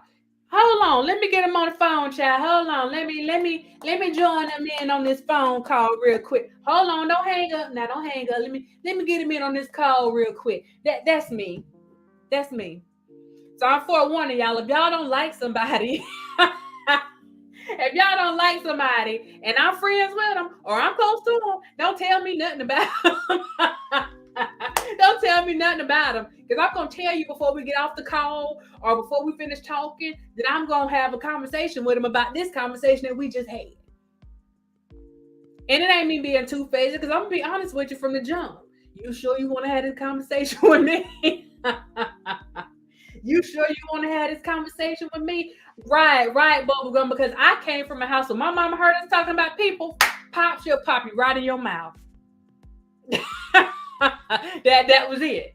That was it. So, and I'm not telling everybody they got, don't be like me, be like Jesus, okay? But what you're not gonna do is intentionally hurt somebody that I care for and expect me to just sit back and watch.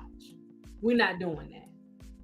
And that's why I say those people that were around Shanquella, they did not have her best interest at hand. They did not love that girl. They did not have real. I don't care if you don't think you can beat the person that's beating her. It's more than one of y'all there. All y'all take a turn. All y'all jump on that girl to get her off her. Whatever you need to do. If you are genuine about how you feel about somebody, if you really have their back, you do whatever you got to do. Short of taking somebody's life, you do whatever you got to do. You do what you got to do. You don't sit there and just let somebody completely pummel. I mean, you do what you got to do. Like you can be mad as you want, but you gonna stop this. You gonna get off my girl now. You better go ahead with that. You be mad, punch the wall, and pay the people at the hotel, the Airbnb. But no, what you not gonna do. Child. Suburban girl, what is going on? What's going on? You knew I was coming. You knew I was coming for the Carolinas. Y'all see it? Y'all know what it is? That's Charlotte, baby. That's Charlotte. Y'all know what it is. And that just pisses me off. It just pisses me off. It just,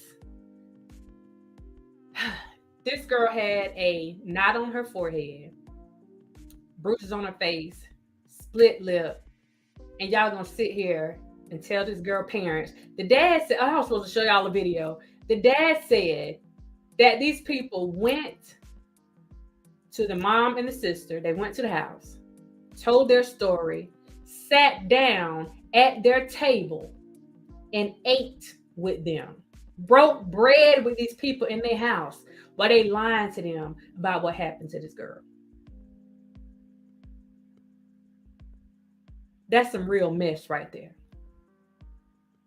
That's some real mess. Now let me tell you this, since we're talking about some Carolina stuff, let me be real about this here, because I don't know where the other people were from, if they're like literally from the Carolinas. But let me tell you something. Let me tell you something about some country folks. Don't get it twisted. Charlotte big. It's the little city for folks that's, not around. People move to Charlotte like they moved to Atlanta. It's like the Mecca for black folks. But let me tell you something. If you think them country people won't dig in your tail about their people, the least of their words are going to be what those folks going to do in Mexico.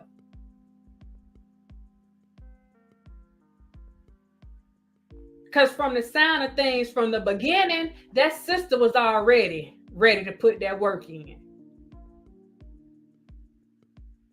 That's all I'm saying. And now their faces, their names, everybody knows who they are. They are not in a good situation right now. They are not in a good situation right now. They don't have to stay in the house or go ahead and tell them people to come on and pick them up. come get me. Woo! I'm here. Woo! Come get me, because, child, nothing good gonna come out of this for them at the end of this situation. Nothing. Exactly, Suburban. Exactly. That's why I said, government here, all you need to do is just help Mexico with its extradition. That's all you need to do. That's it. Go ahead and round them up for them. Round them up, get them in one place, and go ahead and let them folks put them on a nice little plane and get them over there, get them back where they need to be. Because they made the choice to do it in Mexico, so they need to deal with the consequences of what happened in Mexico and deal with Mexico's justice system. We are not the same. We are not the same. So that's going to be one of their consequences. That's what they did it at. And I wish them well. I wish them well as they go forward, as they deal with the consequences of their actions. I wish the family of Shanquella well. I'm sending prayers for her mom, her dad, her sister, her friends, associates, anybody that was close to her, her clients, anybody that came into contact with her, whose life she reached in some sort of way. I'm wishing peace and understanding for them, because at the end of the day, you never, when you lose somebody, it's already hard.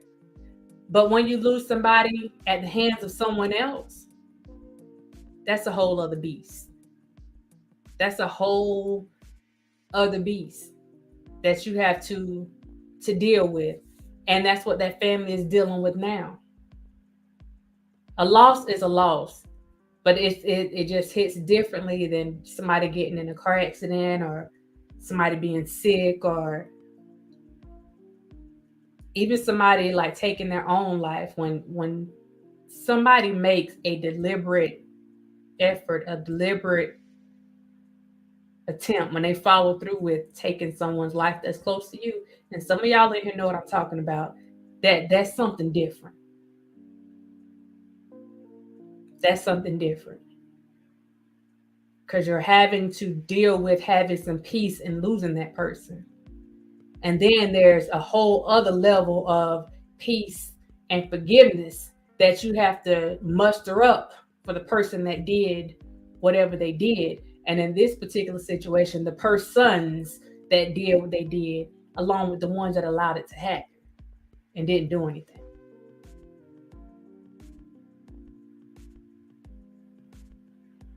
And don't let nobody fool you. Don't let nobody fool you, because I have worked with people that have taken other people's lives. Don't think they're not having to deal with it too. Yeah. Some of them have nightmares every day. Some of them are questioning their own lives. That's reasonable. It's a lot of stuff that comes along with that. So people really need to think. They need to think long and hard before they get themselves wrapped up in these types of situations that can involve not just death to someone. And I know you two gonna hit me for using that word, but just being a part of hurting someone physically, emotionally, financially, whatever the case may be. You have to be careful about the seeds that you sow. Whatever you put out is what you're going to get back, ultimately. You get out what you put in. I'm going to read these last comments and I'm going to get on up off here. It should be legal for them to even have left, right? Yeah, I think they're going to be dealing with some issues on that too. But they were initially able to leave because Mexico was basically saying that it wasn't a homicide. So they legally left. But now that Mexico is looking at it different, and it's my understanding it's something called femicide. I think I'm pronouncing it right. But it's like targeting a female. specifically targeting a female and a murder resulting because of that. You're looking at something is going to be different, and intentional unaliving is also out there. So they all going to get hit over the head, because it was looking like a group targeted this one individual. I don't understand why Mexico didn't take that. They should have. There was an attorney on YouTube that says they might get less time in Mexico than they would get in the US. I wonder how true. Based on what I saw, the charge that Mexico is trying to charge them with, if I'm not mistaken, carries between a 45 and maybe 63 or 65 year sentence, if I'm not mistaken. So I don't know that they would necessarily get off easier. I think it was strictly based on what Mexico was charging them with. Now, the other charge, they could only be facing like 12 years to my understanding. So I think that they're going with the greater charge, hoping like in the case that one doesn't go through, then they could at least get them. If they can't get them with the 45 to 65 or whatever, that they can get them with 12 or more. So we'll see, because I'm pretty sure this one is going to stay in the media for a while. We're going to help it stay in the media for a while until we know exactly what happens to these folks, black or not. Did they ever stay long enough for them to be in the same room as emergency services, same time as her? I don't know. I know that they said they called the front desk, and that the people there they said they had a doctor or something that was there, and the doctor came in and she was supposedly already gone. That's the understanding that I got. So my question would be, how long did if y'all were claiming it was alcohol poisoning, she wouldn't have been gone that fast. So yeah, how long did y'all let her lay there before y'all decided to call somebody?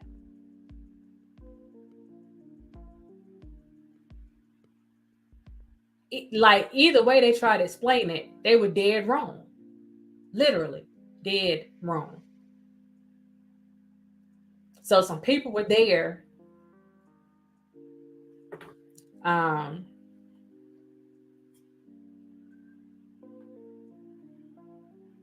when she was pronounced DOA.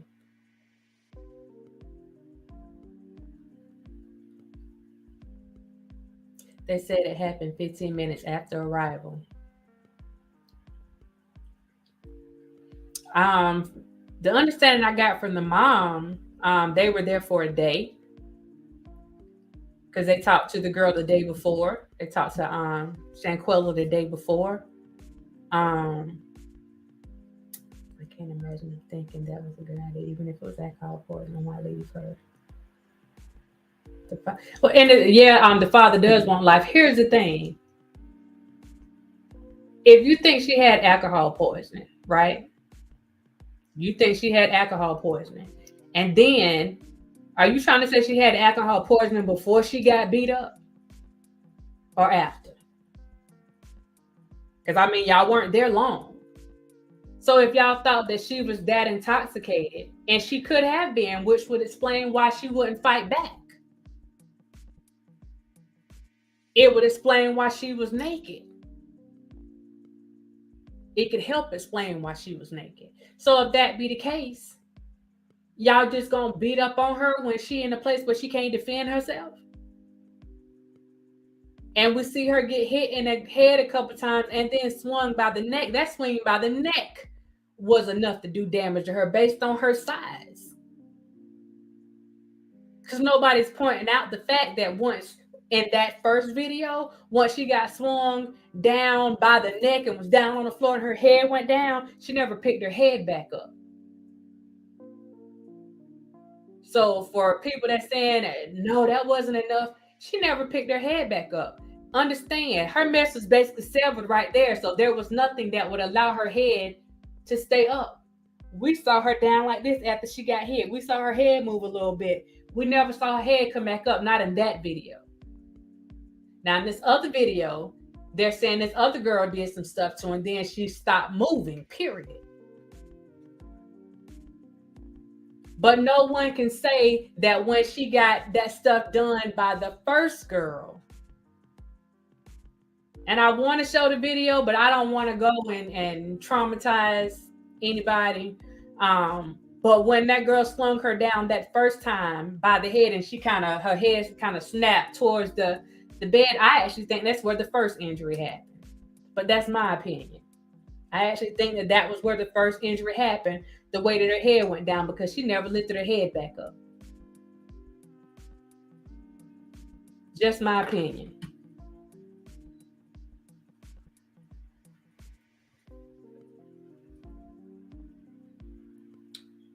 They knew what they did to her. Absolutely. They can't flip it to make themselves even partially innocent.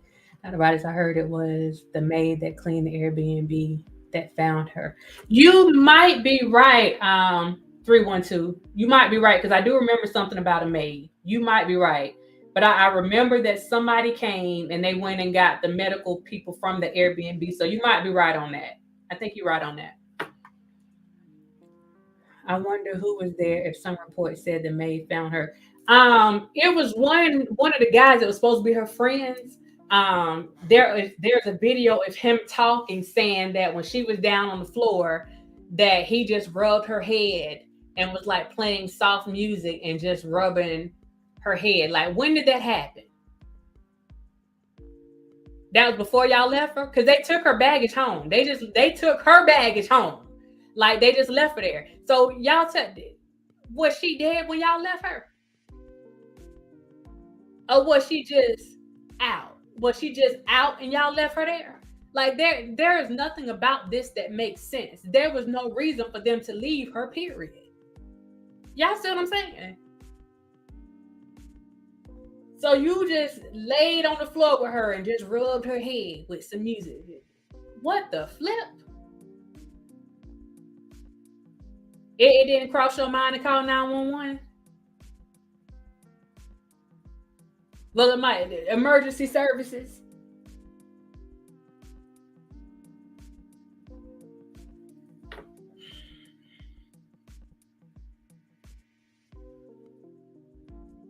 I thought maybe somebody body. On the second video, that girl body slammed her. According to the dad, that girl body slammed her. The other girl, the light skinned, bright skinned girl, that's the one that they were saying was possibly a trans. They said that girl was the one that slammed her, and after she slammed her, that Shanquella didn't move anymore.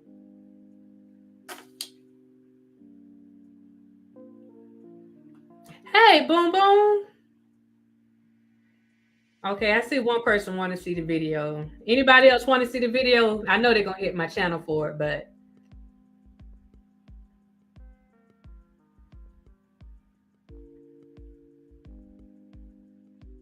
I hear they used her credit card to book new hotel and to get home.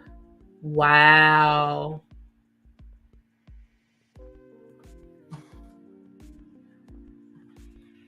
All right. Stand back. Once again, you're doing this.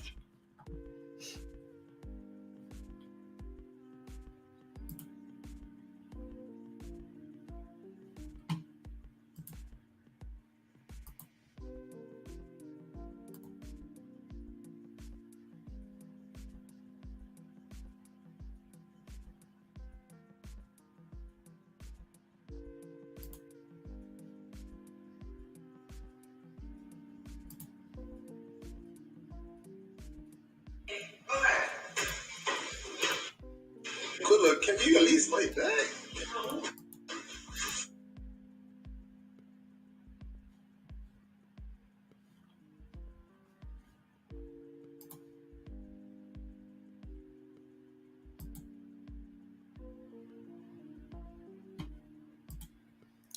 All right, so I'm going to give you guys a disclaimer because I'm going to play this from somebody else's channel.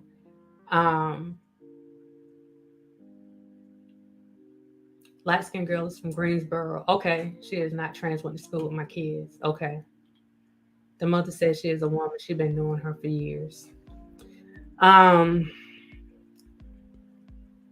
Viewer discretion is advised.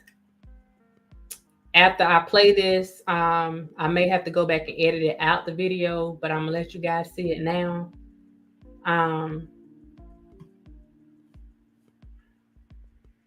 Just so you can understand what's going on with this thing in its totality. Ugh.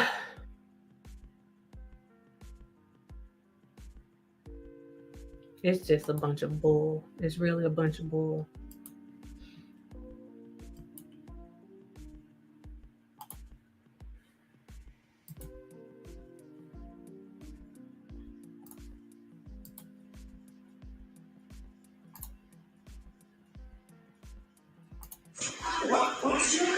At least something. At least fight back, something. Get up, bro. Get up. Hey, YouTube family, how you doing? This is Rhonda with Rhonda Loves Life. Thanks for joining me. All right, this is her. Shocking, right? With the Panther shirt on. Robinson, 25 years old, went on a vacation to Cabo, Mexico with friends for Halloween weekend, ended up dead. It was originally reported by her friends that she died of alcohol poisoning. That's what they told the parents. But when the parents got the autopsy report back, the young lady had a broken neck, and she had a fractures, cracks in her spine, and as you could tell in that video, she was beaten, brutally beaten by a creature who just wanted to destroy the girl. You could tell. She was only 25 years old. Her mom, I read in the news report, her mom said she was so trusting of others, very kind, super sweet. And you could tell that poor girl wouldn't even fight back. And why? She may have been in utter shock. And also maybe you don't know if they drugged her, if she was just like barely there. We don't know all the facts, but one thing we know for sure is that young lady was brutally beaten. There is no reason for that to happen. She was attacked by that creature. And then her friends, the guy was behind the camera saying, why don't you fight back? Why? What the hell's going on? This is supposed to be a nice This is where I'm saying I feel like, for young girls. and I'm going to stop this here because that's the whole video. This is where I'm saying when she slung that girl down and was already beating her in this back portion here, and we saw her just holding her head down, I think that's where that fracture actually came from. Not saying that some other stuff couldn't have happened after that with the girl slamming her, because she had more than one injury that would have considered being fatal. So my thing is, when it came to that particular part, when she grabbed that girl and kind of slung her around by her neck. Let me put that back up one more time. No, I'm not going to show it again. I personally feel like that could have contributed to the fracture that she had in her neck. Because once she did it, then she started beating her in the back of her head and in the back of her neck in that particular spot. So I know a lot of people think that. And actually, let me go back too, because so y'all can see that there was a person recording and then there was another person that was recording this. So, Lord have mercy.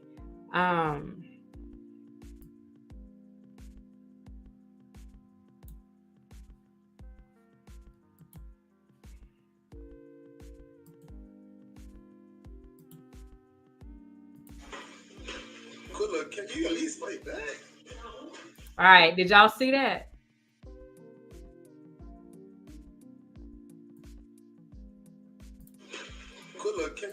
Okay, if you look right here, there's another person that's recording here. So there's a person that's recording the main fight, and then there's also a person right here that's recording the fight as well. Please fight back. Right there. Now that swing and her beating her in the back of the head. Get up, bro. Get up. I personally think myself, could y'all see it? I personally think that that's where the injury, I don't know if, could y'all see it just now? I think that that could have possibly been where that main injury came from. Yeah, people are saying, oh, they got to hit her harder than that. No, you don't. Oh, y'all didn't? Oh, I'm sorry, y'all.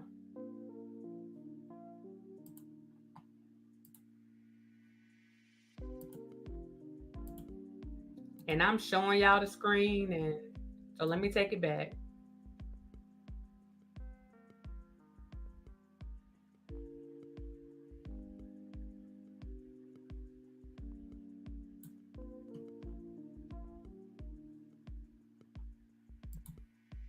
Okay, just making sure it's up there. Good look, can you at least fight back? All right, y'all see the person recording. That's the second person recording. At least down something. by the head. At least fight back, something. Now she's hitting her in the back of the head. Right. Hey, YouTube family, how you doing? All right, she's gonna play it one more time. So let me, well, more than one time. So I'm just gonna fast forward this up a little bit.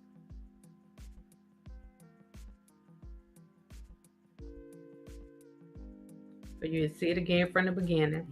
By a creature who just wanted to destroy. See the other person recording. The swing down by the neck. Her mom, I read in the news. And hitting in the head, kick, and in the back of the head. Very kind, super sweet. And you can tell because that poor girl wouldn't even.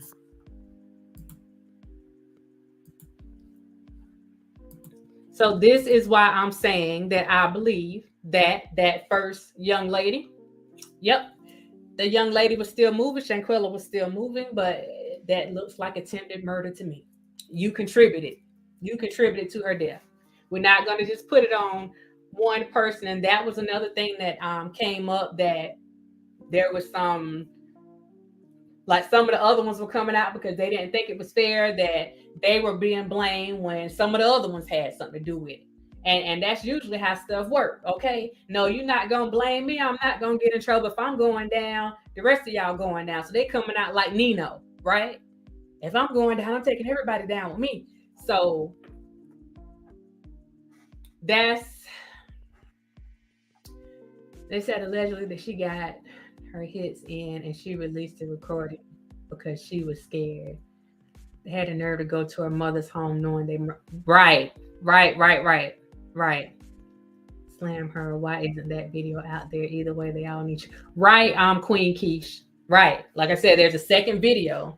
There is a second video.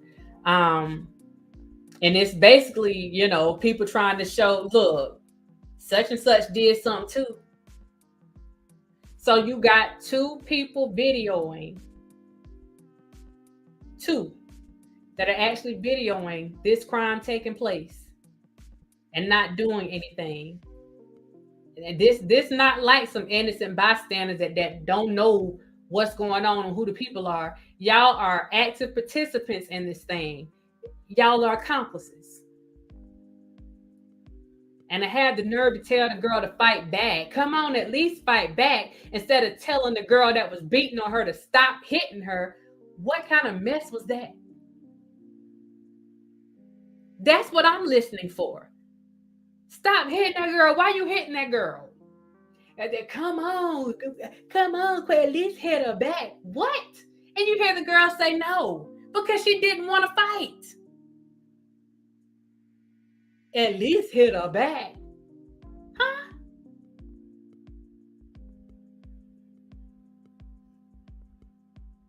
What kind of demonic mess is that? At least hit her back.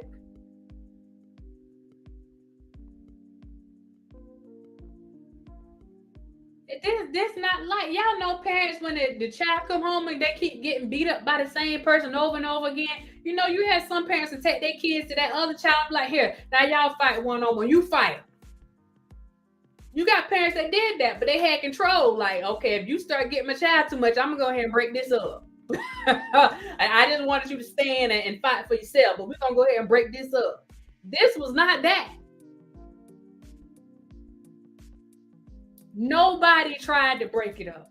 Nobody tried from that video. Nobody tried to stop that girl from doing what she was doing. So were all of y'all scared of that girl? Because that could be the only kind of explanation y'all could give for not jumping in. Were y'all all scared of her? So that's why y'all didn't want to go and jump in and try to break it up?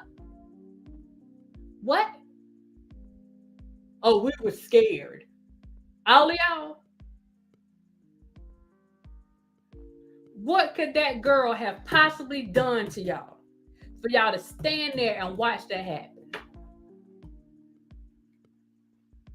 Other than you already having some issues, some deep-seated issues with her already that clearly she didn't know about, or she ignored the signs. That video is sitting and heartbreaking. None of them were her friends. They pretend and lured her there. I don't understand how that man was her best friend, but he didn't jump in when he saw his best friend wasn't defending herself or break. That's it. That's not your friend. That's not your friend. That's not your friend, because they was plotting on her when she walked in on them talking about her. Like it was a videographer's entertainment. Yeah. And I'm willing to bet, had that young lady not died and had it not come back to the States, that it was just merely that it wasn't alcohol poisoning, they would have been selling them videos. Them things would have been all on TikTok and all the videos. Because we know there's more than one or two. Because that video was too short. You know, we just get little snippets. Best believe that when this stuff comes to the forefront, there are going to be plenty. And people are going to tell on people because they saw that somebody else was going to let them take the blame for everything. So they're going to tell. They're going to tell.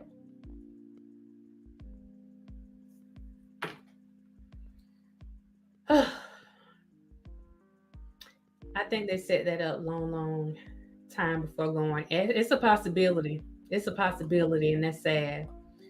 People need to have discernment. Most times you can feel a situation getting out of hand. And shade, bubblegum, that's what I was talking about.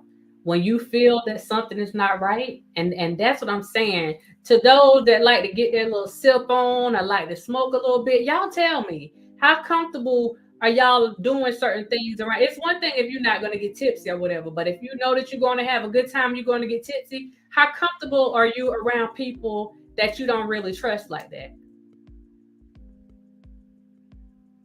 Because for me personally, it's like very few I can, like, I ain't falling asleep around your behind.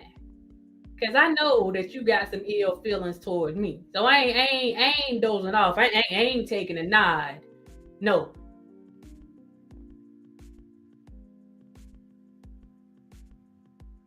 I personally need to be around you when you sober so I can tell if you tripping. It was not good. There's nothing good about it. Queen Key said it looked like they drugged her. She seemed like she was under the influence. To me, it appeared like either she was under the influence or they literally like she was asleep and they had just woke her up. One or the other. But we did see that it was daylight there.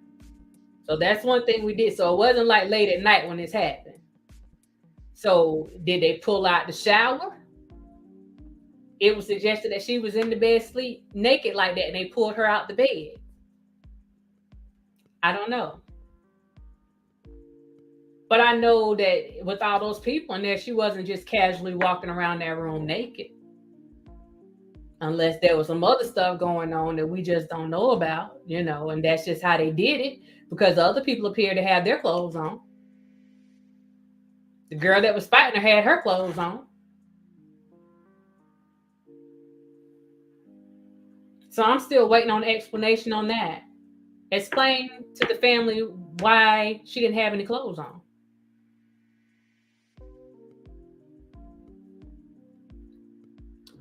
Seven one, and that's my whole thing today. That's what my whole live was about today. Because you can be friends or you can know somebody for 5 years, 6 years, whatever, and may not really know how they truly feel about you until an opportunity presents itself, or well, I'm gonna say an opportunity presents itself for you to really see how they felt about you or how they feel about you. This was a moment she really got to see. And I'm sure that there were signs before. He done said something slick to her. They done had some back and forth. Like, there are always signs. Hindsight is 2020. But usually when we rewind situations back, even if it's a fallout that we have with somebody, you sit there and you start remembering, oh shoot, yeah, I forgot about that. Oh, I forgot about that. Like, there's something when you start rewinding and running things back. You were giving some little signs like you probably need to leave them alone. But you always want to see the good in people. Oh, they were just having a little moment. And it could be that they were just having a little moment. But don't forget what was said in that moment. Because even if you're mad, some truth really comes out about how you really feel when you're mad. So I'm listening to what you say when you're happy and when you're mad. And I'm going to see how they balance each other out.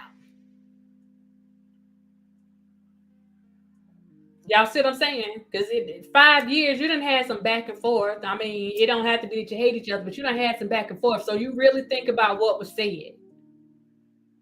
Well, you think you better than everybody else anyway. That could have been something that was said. And at this point, I'm just assuming, I'm just putting some stuff out there. I have no reason to think that, or no knowledge of this kind of stuff being said. But I'm just sure that she got some vibes off some of those people. Even one of the videos that somebody showed where she went around looking for them. And she was like, where y'all at? Where y'all at? Like, they straight, like, they ghosting you. They try, like,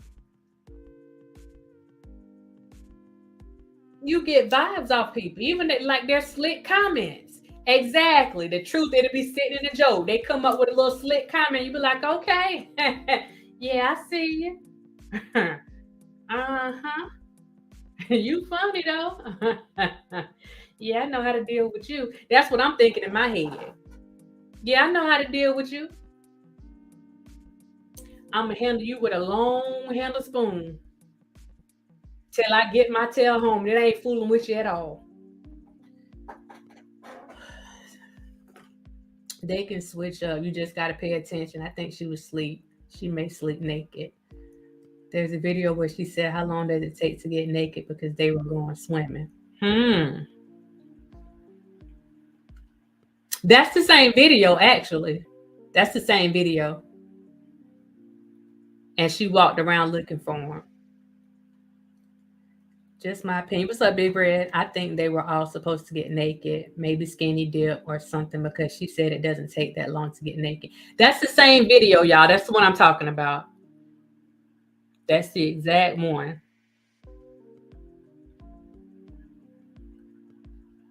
Her best friend wasn't her friend. He seen she was beat up, and all he did was rub her back and play music, didn't render aid. That happened to me before. Split comments after that, I cut them off. Let me tell you, I had somebody that I was extremely close to. Extremely close. We were friends, but we were also cousins. We are cousins. And even with us being tight and people just, oh, y'all inseparable or whatever, every now and again there was a slick comment. There was a slick comment. And I paid attention. Sometimes they'll say something and I'd be like, oh yeah? That's how you feel? I'm seeing a piece of something somewhere. I say, oh yeah, that's how you feel? Oh, I'm just playing. Okay. Or they'll say something later and I'll be like, oh, you mean like such and such? And I'll bring back up what they said to let them know, yeah, I heard you. But it got to a point where I was like, you know what? So once I really started paying attention, I started seeing other stuff. And I'm like, friend, cousin, whatever. Yeah, you got to go. You got to go. And then it became, well, why you seem so distant? You being by yourself. Girl, don't act like you don't know why. I ain't fooling with you. Once I start feeling uncomfortable around you, I'm not fooling with you. Because there's a reason that I'm feeling this discomfort. So I'm not fooling with you. Period. You got certain people that, the minute they walk in your presence, you can feel your heart smiling, your soul smiling. Because you feel it on both ends. You can tell they feel it, you feel it. And then you got those where when they walk in the room, just the mere thought of them coming or you having to be around them, it kind of, all right.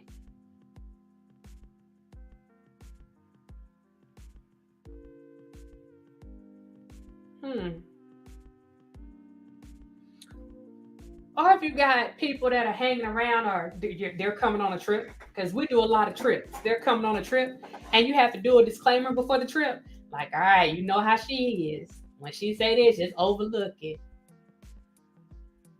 I had to come to, look, if we got to do that, they don't need to go. I ain't overlooking nothing. If they got to do that, they need to go find their own trip to go on. Especially if I got to sleep in the same room with you. I don't trust you. I don't trust you. No, I don't. No. I think she paid for most of it too.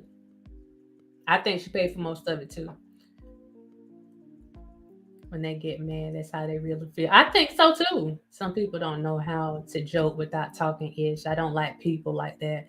I tell people I don't play like that tit for tat. I'm telling you though, Shay, sometimes I'd rather you joke like that. Because if that's going to be the only way that you're going to tell me how you really feel about me, go ahead and joke. I'm listening. I'm all ears. Or how my grandma say, I'm all ears. I'm all ears. Go ahead. Kiki, Kaka, go ahead. Go ahead. I'm listening. Okay, that's how you feel. Okay. And I'm going to put that in my little mental bank.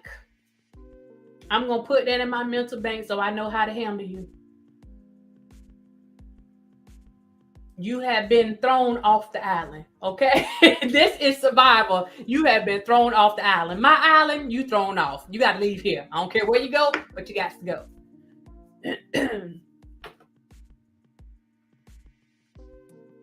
Her dad said she was just friendly to everyone. That sometimes can be an issue because then you have no discernment. That's true. That's true. And that's what I was saying, Keish, that sometimes you just want to see the good in people. Even when, and that's what I was explaining to people before, like when I first came on. And they say, well, how can you work with this one? Or how can you do? I have to see the good in people. I can't, like, I know you might have done this, but I have to see the good in people. But don't think I ain't paying attention. Okay, like don't think I ain't noticed that, we going over something and you whispering something slick to somebody over there because I'm gonna call you out on it. You ain't got a one, I'm gonna go ahead and call you out on it. I don't think I don't see you like cutting your eye over at somebody because for some reason you think that you invisible and I don't see you like a rope. Like it is. So it's okay to try to see the good in people. But yeah, you got to make sure it's not to the point where you lose focus and lose that situational awareness. You got to be aware of what is going on around you at all times. That's why I tell people, even if you go out, don't get so caught up in the going zone that you really don't see what's going on. Always. That's why I have to sit in a place where I can see. I need to see everybody. I don't even want you sitting behind me. I need to be able to see what's going on. I need to be able to see. And darn it, if you drinking and you start talking, I'm listening too. Because once you say something slick to me, I am taking notes. Because yeah, that you meant that. You got that truth serum. You meant that. Let me write that down. If I feel a question in my spirit, I will move. That's what I'm talking about. Move. Get out the way. You got to go. And the sad part is, I don't know if the whole group of these individuals were supposed to be friends, but at this point they can see that they don't really like each other. That's why they're telling on each other now. Oh, you gonna let them just sit there and think I did it? Nah, let me put this one out. Yeah. And now they really gonna see how one feels about the other one. What now that we got some legal stuff going on? Oh, the truth really about to come out. Well, I saw her. She said early that day that she should punch her and do this. And if she get a chance, she gonna do this. She gonna do that. Okay.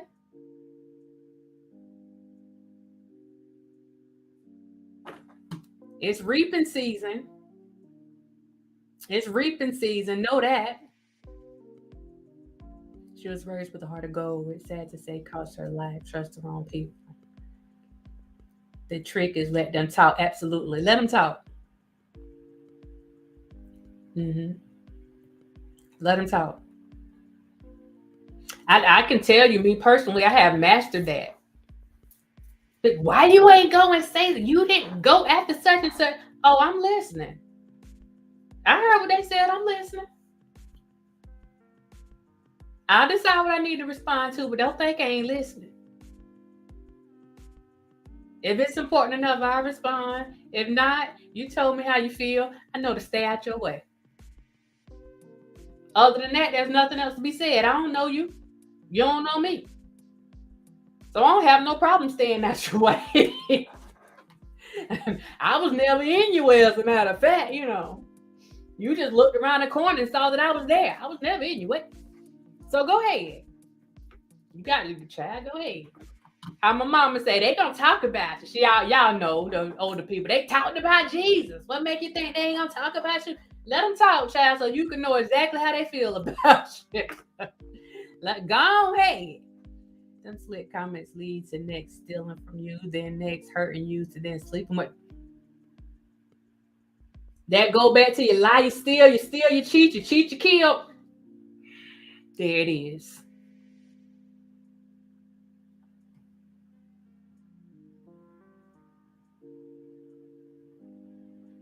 71. Come on. I'm the sober friend every time. Doing 80-20. Y'all go ahead and drink. I got you. That's me. That's me. I'm usually a designated driver, and I'm the one. Y'all go ahead. I'm watching. I'm looking. I'm looking. Don't worry about. Don't come over here with that mess. Go on with all that. Go ahead. Go ahead. Go ahead, child. We ain't got time for that. Some people hate you or not like them. I can be more reserved. That doesn't take away from you. We can both shine. Absolutely. And realizing that as friends or whatever you got going on, that everybody brings something to the table. What's going on, Bruce? Everybody brings something to the table. And you should not all be alike. You shouldn't be alike. I have my girlfriend from high school. Like that was my best friend from high school. We don't really talk that. Actually, she's in Charlotte. We don't really talk that much. When she got married and got a family, like you don't really see her that much. I have my two cousins, Keisha, that you guys have met, and my friend Nicole. And I had somebody else, but I'm gonna leave that out. But 3. And most of the time it's just Nicole. And that's because we're on the same page, but we are complete opposites. I'm like the conservative one. I'm the one they call the college student, right? Because they say I always look like, when we going somewhere, I always look like I'm college prep, like I'm going out with the preppy sweaters on. And well, shoot, I got one on now with the preppy sweater on. And she's like girly, so she gets dressed up to a T. Oh God, I forgot about Gigi. She gets dressed up to a T. My friend G, she gets dressed up to a T. We all have different. Now I'm the one in the group. Like Nicole is soft spoken. Like you got to do a lot to get her to say something. But when she say something, that's a mother flipping rap. Okay. Gigi, she loud. She'll say what she got to say too, and she'll laugh with it. For me, when I'm saying what I ain't laughing. I'm dead serious. What you say? Which one of us you talking to? You talking to her? Me? Who you talking to? If you don't like her, why you around her? Like, that's me. So we all have different personalities. We all shake buffale. Like, we ain't got time for that. And we will, if we spot something, we cutting our eyes at each other real quick. Like, we peeping game. We peeping game. And we can call each other out on stuff. She'll say, Sandy, you know you wrong. You was a little too hard on that one. I'll be like, you think so? Dang, got to be more careful. Like, we have these conversations. We have these conversations and we check each other. And if you're not around people that you can check and have honest conversations with, and then y'all don't need to be around each other. And if there's any sense of jealousy when it comes to the people that you are around, you need to get those folks from around you. Nah. You're going to have me sleeping with one eye open. I can't get no rest like that. I can't get no rest. We're not doing that. We're not doing that. Some people hate you or not. Let them. I can be okay. They spent hard on money to set her up. They thought they was going to get away with it. The friend they called the next day and say, what happened last night? You still got my stuff in the car. I didn't even know about that one. I cut off my remaining friends. Really, I got weird energy. I felt I couldn't be myself. I'm riding solo now, and I guess it is fine. Not guess.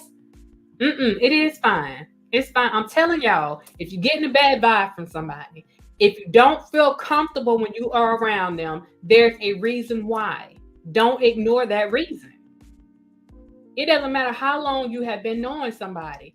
If there is something that you're feeling by being around them, or even the thought of being around them, there is something there. There is some there. That's that intuition that's kicking in. Now you can ignore it or you can listen. But that's that same voice that tell you, yeah, don't go in there.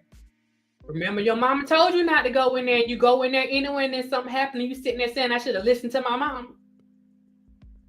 It wasn't just your mama. You had that voice telling your behind to stay where you were at too. Your voice is trying to get you to listen to your mama. I haven't come across one person in the work that I do.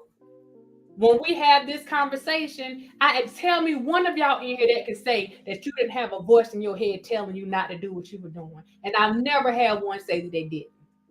They just ignored it.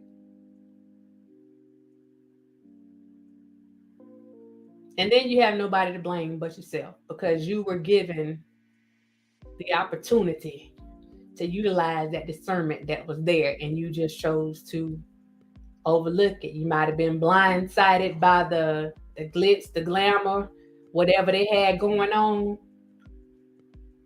But y'all better take it back to the color purple, okay? God's trying to tell you something. You better take it back. Y'all better get on some Sugar Avery time or something. Y'all better tell them to speak. You better tell them to speak now. Actually, we might go out with that today. We might have to go out. I had a beautiful time by myself. Let me see if I can find that, because that's what we're going out with today. Let me go ahead and get this copyright strike real quick from YouTube. Let me see if I can find that. We're going to go out with that one.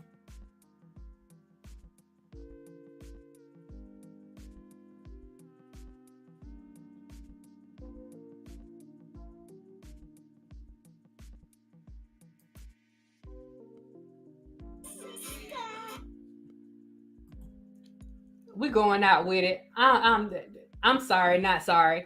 Yeah, I'm gonna take this strike on this one. As long as they don't make me take the video down.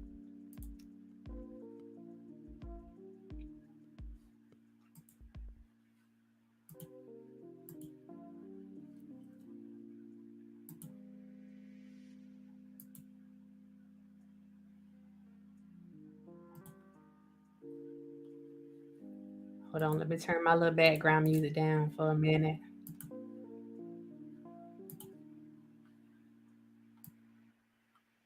Oh no, I keep it because maybe they won't hit my video. Okay.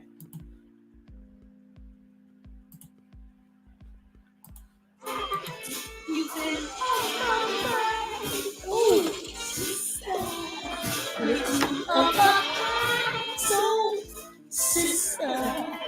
I'm keeping my eye on you.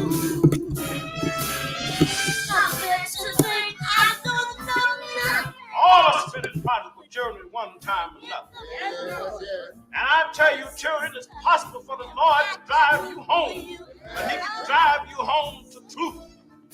And he can fix it for you if you trust him. Shh, listen. God's trying to tell you something. Y'all sing God's trying to tell you something. God's Sing trying God's to trying to tell you something.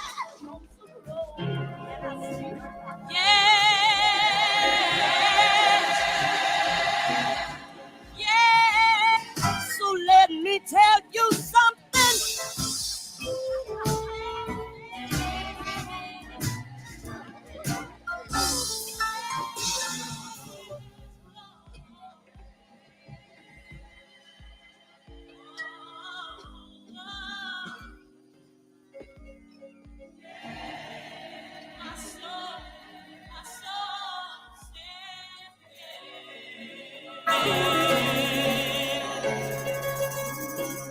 If I were you, I would say, yeah. Speak, Lord. Speak to me.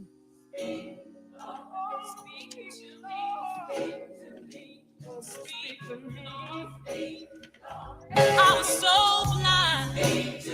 I was so lost until you spoke to me.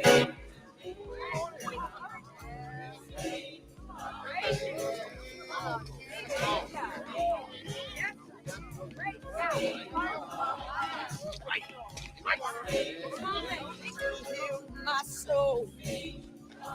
Oh, speak, Lord. Speak to me.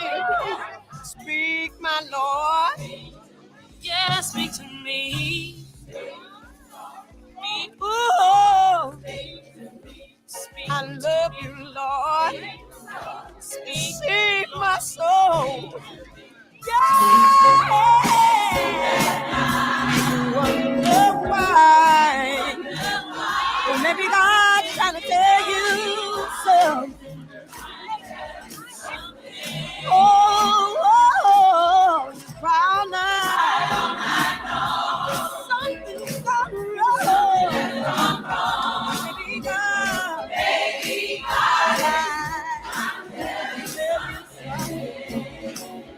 Oh, you can't sleep at night. And you so wonder why.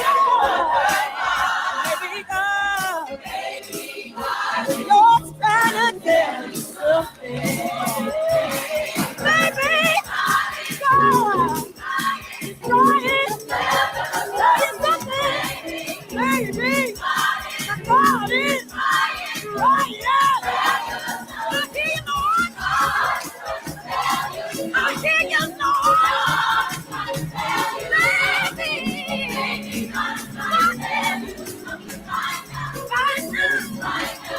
I'm gonna praise your name. God's trying to tell me. I'm praising your name. God's trying to tell you. Sing it to me, Lord.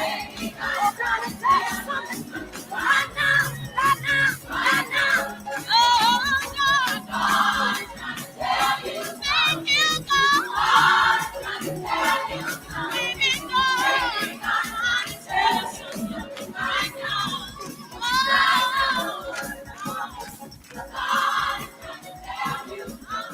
See, Daddy, sinners have soul too.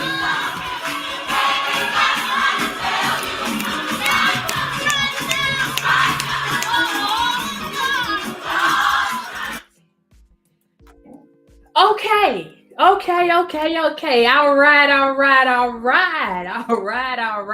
right. We had to end on that note. When God is trying to tell you something, listen. He always gives you warnings. Listen. If you feel any discomfort, listen. Don't ignore it. If you have someone that has envy and jealousy in your heart, don't let this message go over your head. Please don't let this message go over your head. because that kind of stuff can not only hurt someone else, but you're hurting yourself as well. You're hurting yourself as well. And I don't know what your end result was trying to be, but you cannot get into the kingdom with that mess on your heart or in your heart. So let us be mindful all the way around. Be mindful of those who may be envious or jealous of you. And that's not something that, oh, they just jealous. It's something that you feel. You feel it. Now, if they come out and say it, then that's great too. But it's something that you feel. All you got to do is pay attention. And if you find yourself always coming after somebody else about their looks, about their size, about what they may have going on, then you need to stop and ask yourself what's going on in your life that makes you feel the need to come after other people. What are you trying to overcompensate for? Because there's a reason behind it. For you to just not like people or to have ill feelings towards somebody, there has to be a reason. So think about it. Do a self-evaluation. Think. Because this cannot be what you want your legacy to be at the end of the day. What God has for you, what's going on, Unique? Whatever God has for you, it is for you.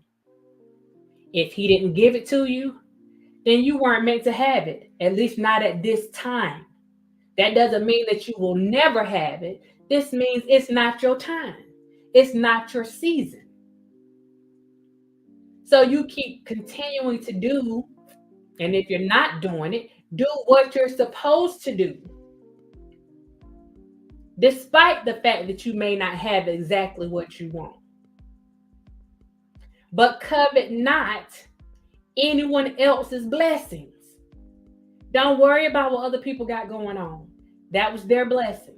That's what God has for them at that time. And you don't know what type of relationship they have. You don't know how they tithe. You don't know what time they are giving to him. You don't know their personal relationship. So it does you no good to try to judge what they have because you are not the same. You are not the same. So instead of worrying about what somebody else has, look at your circumstances. Be situationally aware. Look at your situation, your circumstances. Look at the relationship that you have. Look at the stuff that you're supposed to be doing. Are you doing what he asked you to do? If not, maybe that's why you haven't been blessed with the stuff that you want. Reciprocity. Reciprocity. Out of all of the things that you have been blessed with, life being the most important thing, how dare you go and have any type of hatred towards one of his other children? How dare you? All the stuff he gave you. I mean, you got it all. You got a family right now that's wishing and praying to God that they still had the life of their child. And you sitting up here with life. You got your children. You got all this other stuff going on. And you're still not satisfied because you're too worried about what somebody else got going on. There's a time and a place. And in the words of Eddie Kane, this ain't got nothing to do with the Bible. But what he said was funny, but it's true. Eddie Kane said, you ain't getting it because you ain't got it. That's the word. If you don't have it, you don't have it. Wait for it. Don't go trying to take what somebody else got.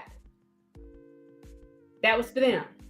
You put in for a job, you didn't get it. It wasn't meant for you to have the job at that time. It wasn't meant to be. You wanted a raise. You didn't get it. You wanted a promotion. You didn't get it. It just wasn't meant to be at that time. And that may not be the place that God wants you to be. That may not be your final place. Yeah, it looked good for you at the moment, but that's not what he has for you. This is what it means when it says Lord, let not my will, but your will be done. See, some of us get it twisted.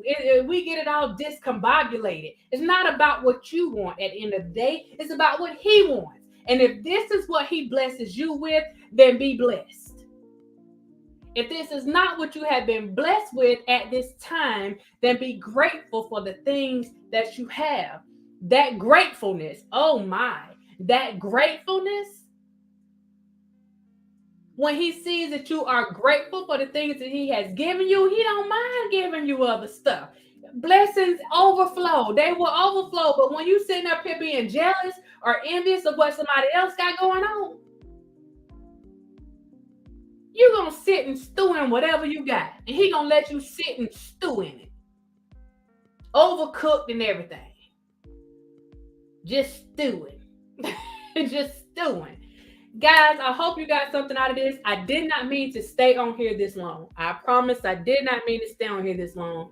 If you got anything out of this, throw some praying hands. Y'all know the hands is high-fiving. Throw some praying hands in the chat if you got anything out of this message today. Because ultimately, I just need people to understand we have to be aware. We have to be aware. Not just of other people, but we have to be self-aware of what we have going on. And Lord, we just have to pray for each other. We have to pray for each other. Lord, you got to pray for your kids. You got to pray for your family. You got to pray for your friends. You got to pray for your coworkers and ask God to cover them and give them that discernment. Lord, help me. And that's what I have to pray for. Lord, help me to see the things that I need to see. If there is something that I am overlooking, if there is something that you are trying to protect me from, Lord, let me know. I promise you I'll be obedient. Let me know. But the thing is, guys, once we get that warning, once that intuition kicks in, once he gives us that sign, then we have to listen and we have to be willing to accept what we have been told. My prayers, my condolences go out to Shanquella and her family, her friends, other people that are associated with her, any life that she has touched in any way. And my prayers go out to these people that were involved in this, because I don't know what they have going on in their lives that would allow them to participate in something like this, to watch this happen and not do anything. Lord, I don't know. I don't know. But I pray that whatever it is, that you touch their hearts and give them some understanding that what they did was wrong and it's not acceptable.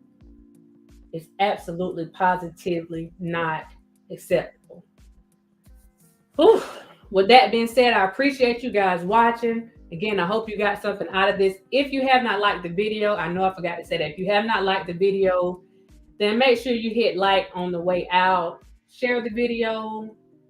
I try to give you guys a message and when I'm putting stuff out here. So please make sure that you share the video. And y'all have a good week and have a safe week. And remember to always be mindful of your situation and practice situational awareness. If you're not familiar with that, go and look it up. But practice situational awareness at all times so that you can catch those small nuances. You understand what I'm saying?